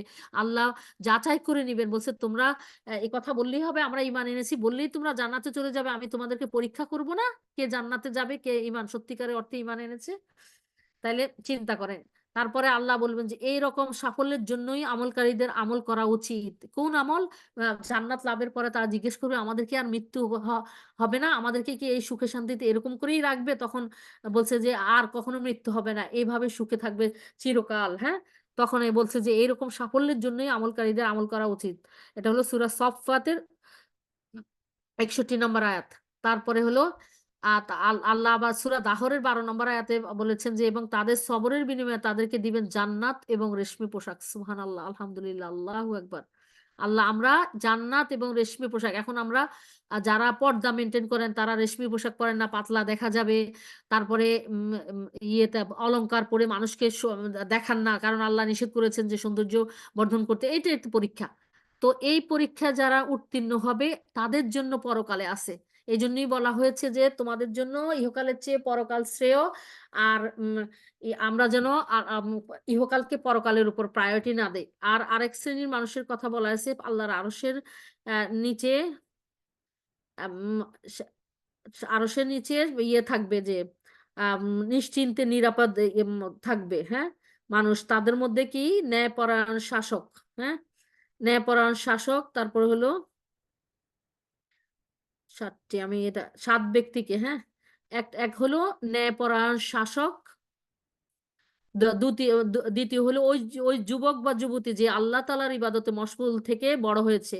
তৃতীয় নম্বর হলো সে ব্যক্তি যার অন্তর মসজিদের সাথে লেগে আছে, অর্থাৎ বিশেষ করে ছেলেদের কথা, যারা জামাতের সাথে ৫ ওয়াক্ত নামাজ আদায় করবে, সবকিছুর উপর সময় মতো জামাতে সামিল হওয়াকে প্রাধান্য দিবে, আল্লাহর সামনে দাঁড়ানোটাকে সবচেয়ে গুরুত্বের সাথে, সবচেয়ে যে দুনিয়াতে সবচেয়ে ইম্পর্টেন্ট কাজ হলো সময় মতো ৫ ওয়াক্ত নামাজে ইয়েতে জামাতে হাজির হওয়া, যাতে প্রথম তাকবীরটাই পায়, তাকবীরে উলা পায়। হ্যাঁ, এরকম সব কাজকে পিছনে ফেলে দিবে, আল্লাহ তার তরফ থেকে সেখানেই বারাকা নেমে আসবে। চতুর্থ নম্বর হলো সে দু ব্যক্তি যারা একমাত্র আল্লাহর সন্তুষ্টির উদ্দেশ্যে একে অপরকে ভালোবাসে এবং পরস্পর মিলিত হয়, এবং আল্লাহর সন্তুষ্টির জন্যই যখন প্রয়োজন হয় বিচ্ছিন্ন হয়। কারো কারো দেখবেন এই দুনিয়াতে আমরা আলহামদুলিল্লাহ, আপনারা যাদেরকে আল্লাহ দিনের জন্য কবুল করেছেন, দিনকে আল্লাহ দিনে চলা, দিনকে জানার বুঝার মানার সুযোগ করে আল্লাহ দিয়েছেন, তারা দেখেছেন বন্ধু বান্ধব পরিবর্তন হয়ে গিয়েছে। যারা দিনের মধ্যে নাই তারা আপনাদেরকে ছেড়ে চলে গিয়েছে, তারা আপনাদেরকে আর সম্পর্ক রাখে না এবং অনেক কষ্টদায়ক কথা বলে বা এরকম করে। আর আল্লাহ দিনের মধ্যে যাদেরকে প্রবেশ করিয়েছেন তাদেরকে আপনারা বন্ধু বানিয়ে দিয়েছেন, যেমন আসহাবে কাহাফে দেখেন, তারা আল্লাহর সন্তুষ্টির জন্য কি করেছে, যারা শিরককারী আল্লাহর সাথে, তাদেরকে পরিত্যাগ করেছে, হোক না তাদের বাবা মা আত্মীয় স্বজন, তাদের সুখ, সেই বিলাস বহুল জীবন, সেই নিশ্চিত জীবন, সবকিছু তারা পরিত্যাগ করেছে শুধুমাত্র আল্লাহর জন্য, যে তারা যার এত নিয়ামক তারা ভোগ করছে, যিনি তাদেরকে সৃষ্টি করেছেন, যার কাছে ফিরে যেতে হবে, তাকে ছেড়ে অন্যের ইবাদত তারা মেনে নিতে পারছিল না। দুনিয়ার এসব সুখ, স্বাচ্ছন্দ্য, ভালোবাসা, নিরাপত্তা সবকিছু তাদেরকে তুচ্ছাতিত, তাদের কাছে তুচ্ছ মনে হলো। তখন তারা একা একা করে গিয়ে যেখানে হাজির হলো একটা গাছের নিচে, আরো কয়েকজন যুবক, সবার পরে পরে পরে শেষে জানলো যে সবাই এই উদ্দেশ্যে, এই কারণেই বের হয়েছে। তখন আল্লাহ ওই যুবকদের মধ্যে পারস্পরিক পারস্পরিক যে ভালোবাসা, যে বন্ধুত্ব করে দিয়েছেন, যেটা এত শক্তিশালী, এত মজবুত ছিল, এত আন্তরিক প্রবল ছিল, যেটা আত্মীয় স্বজনের সাথে ছিল না। এই যে ওখান থেকে বিচ্ছিন্ন হয়েছে, আল্লাহ ওই পথে, সৎ পথে চলার জন্য সঙ্গী সাথী জোগাড় করে দিয়েছেন। আমরা যেন কখনো হতাশ নিরাশ না হই, আহারে আমি দিনের পথে আসাতে আমার আগের বন্ধু বান্ধবরা, আমার আত্মীয় স্বজনরা কেউ আমার সাথে আসে না, চলে না। আমাদের উত্তম সঙ্গী, হাজারটা অনুত্তম সঙ্গীর থেকেও একজন উত্তম সঙ্গী যথেষ্ট, আর আল্লাহই তার জন্য যথেষ্ট। আল্লাহ বলছেন না, মুমিনদের বন্ধু আল্লাহ, আল্লাহ বন্ধু হিসেবে তো আল্লাহই যথেষ্ট আমাদের।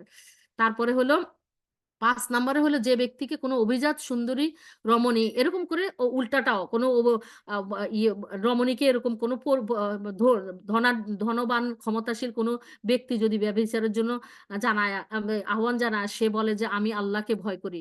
তারপরে 6 নম্বর, যে ব্যক্তি এতটা গোপনে দান করে যে তার ডান হাত কি দান করে তা বাম হাত টের পায় না। আর এটা নিয়ে আবার অনেকে বিভ্রান্ত হবেন না, কারণ বর্তমান যুগে আপনি সবসময় এরকম করে দিতে পারবেন না, কারো না কারোর মাধ্যমে কোনো জায়গায় পৌঁছাতে হবে। তবে আপনি নিয়ত করবেন যখন, যে আল্লাহ এটা আমার সেই গোপন দ্বার, কারণ আপনি কারোর কাছে সেটা বলতেছেন না, কিন্তু একটা মাধ্যমে আপনি সরাসরি দিতে পারতেছেন না, ওই ব্যক্তির কাছে পৌঁছাতে হবে, আল্লাহ আপনাকে সেই গোপন দানের সব ইনশাল্লাহ নিয়তের কারণে দিবে। হ্যাঁ। তারপরে যে ব্যক্তি একাকী বসে আল্লাহকে স্মরণ করে আর আল্লাহর ভয়ে তার কৃতকর্মের জন্য তার চোখ দুটো অনুতাপ, অনুশোচনা, ইস্তেগফারে তার অশ্রুপাত হয়, সেই ব্যক্তি, এটা সহিহ মুসলিমের হাদিস।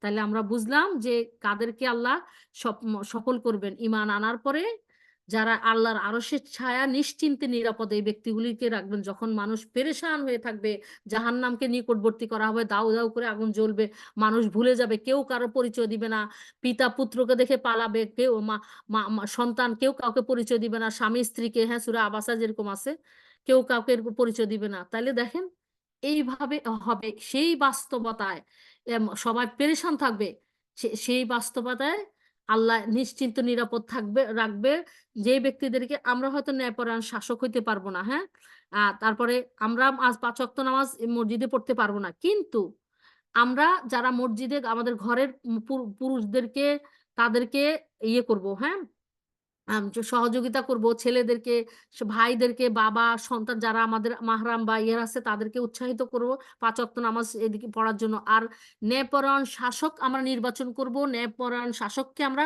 সমর্থন করব।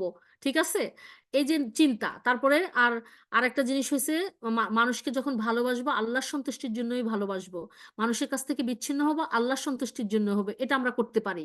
আরেকটা হচ্ছে আমরা দান সাদাকা করতে পারি, এটাও আমরা করতে পারি। আমাদের জন্য কিন্তু কয়েকটাই, এখন সবাইকে তো আর জেনা ব্যভিচারের আহ্বান জানানো হবে না, সেই সুযোগ সবার আসবে না, তবে সে পর্দার সাথে সব ধরনের এই ধরনের পাপের পথ থেকে নিজেকে বিরত রাখবে। হ্যাঁ, আর নিয়ত করবে, আমাকে যদি কখনো এরকম আহ্বান জানানো হয়, আমি সবকিছু ইয়ে করবো, আল্লাহর ভয়ে সবকিছু প্রত্যাখ্যান করব। হ্যাঁ। তারপরে আরেকটা জিনিস হয়েছে যে, এই যে নিজের জীবনের সমস্ত কৃতকর্মের কথা স্মরণ করে আল্লাহর কাছে এই যে তাহাজ্জুদে বা গভীরে একা রোদন করব, কাঁদবো, চোখের পানি ফেলবো, যার যে অনুতাপ অনুশোচনা নিজের কৃতকর্মের জন্য, পাপের জন্য, যে চোখের পানি ফেলবে। আর বলছে জাহান্নামের ধোঁয়া এবং এরকম অনুতপ্ত চোখের অশ্রু, দুইটাকে আল্লাহ একত্রিত করবেন না। তার মানে এই এই চোখের অশ্রু, অনুতাপ অনুশোচনার অশ্রুই কিন্তু আল্লাহ জাহান্নাম থেকে মুক্তির উসিলা বানিয়ে দিবেন, জান্নাতে দাখিল করার উসিলা বানিয়ে দিবেন। আল্লাহ আমাদেরকে তাদের অন্তর্ভুক্ত, আমরা অন্তত এই 3-4টা আমল করতে পারি। আমরা যদি এইম করি যে এই 7 শ্রেণীর অন্তর্ভুক্ত যেন আমরা থাকতে পারি, হ্যাঁ, ইনশাল্লাহ ইনশাল্লাহ আমরা নিয়ত করব, চেষ্টা করব, আমাদের চোখের সামনে এই ক্রাইটেরিয়া গুলি রাখবো। ইনশাল্লাহ ইনশাল্লাহ আমরা যে কোনো একটাতে যদি আমরা ইয়ে করতে পারি, ইনশাল্লাহ আশা করি আমরা কয়েকটাতে পারবো, যদি আমরা ইনশাল্লাহ ইনশাল্লাহ আমরা যদি নিয়ত করে চেষ্টা করি, আল্লাহর সাহায্য চাই ইনশাল্লাহ। তো আলহামদুলিল্লাহ রব্বিল আলামিন, আল্লাহ সহজ করুন। তো এই পর্যন্ত যত উত্তম কথা হলো সব আল্লাহ সুবহানাহু ওয়া তাআলার পক্ষ থেকে হলো, সেজন্য সুবহানাল্লাহি ওয়া বিহামদিহি আদাদা খলকিহি ওয়া রিদা নাফসিহি ওয়া জিনাতা আরশিহি ওয়া মিদাদা কালিমাতিহি। আর উম, লা ইলাহা ইল্লাল্লাহু ওয়াহদাহু লা শারীকা লাহু, লাহুল মুলকু ওয়া লাহুল হামদু ওয়া হুয়া আলা কুল্লি শাইইন কদির। আল্লাহর কাছে যতভাবে প্রশংসা করা যায়, সুবহানাল্লাহি ওয়াল হামদুলিল্লাহি ওয়া লা ইলাহা ইল্লাল্লাহু আল্লাহু আকবার ওয়া লা হাওলা ওয়া লা কুওয়াতা ইল্লা বিল্লাহ। আল্লাহ যেভাবে সন্তুষ্ট হন এভাবে ওইভাবে যেন কবুল করে নেন। এই, আর যদি কোনো কথা ভুল ভ্রান্তি হয়ে যায়, স্লিপ অফ টাং বা কোনো কিছুতে মানবীয় দুর্বলতার কারণে, শয়তানি ওয়াসওয়াসার কারণে, আল্লাহর কাছে বিনীতভাবে ক্ষমা চাচ্ছি। আপনারাও সেই ভুলগুলি যেন আপনাদের এবং আমার মন থেকে এ থেকে আল্লাহ মুছে দেন। আর সঠিকগুলির উপর যেন আমরা সঠিকভাবে আমল করতে পারি। আল্লাহ আমাদেরকে সেই তৌফিক দান করুন। আল্লাহকে সন্তুষ্ট করার তৌফিক দিয়ে আল্লাহ তিনি যেন আমাদের উপর সন্তুষ্ট হয়ে যান। আমরা আল্লাহর কাছে বিনীতভাবে আকুল আবেদন করতে থাকবো ইনশাআল্লাহ, ইনশাআল্লাহ। তো ওয়াখিরুদ দাওয়ানা আনিল হামদুলিল্লাহি রাব্বিল আলামিন সুবহানা রাব্বিকা রাব্বিল ইজ্জাতি আম্মা ইয়াসিফুন ওয়া সালামুন আলাল মুরসালিন ওয়াল হামদুলিল্লাহি রাব্বিল আলামিন। আল্লাহুম্মা সাল্লি ওয়া সাল্লিম আলা নাবিয়িনা মুহাম্মদ ওয়াসাল্লিম আলা নবিয়িনা মুহাম্মদ। একটা হচ্ছে আস্তাদিউল্লাহ ওয়া দীনাকুম ওয়া আমানাতাকুম ওয়া খাওয়াতিমা আমালিকুম সুবহানাকা আল্লাহুম্মা ওয়া বিহামদিকা আশহাদু আল্লা ইলাহা ইল্লা আনতা আস্তাগফিরুকা ওয়া আতুবু ইলাইক। আসসালামু আলাইকুম ওয়া রাহমাতুল্লাহি ওয়া বারাকাতুহু।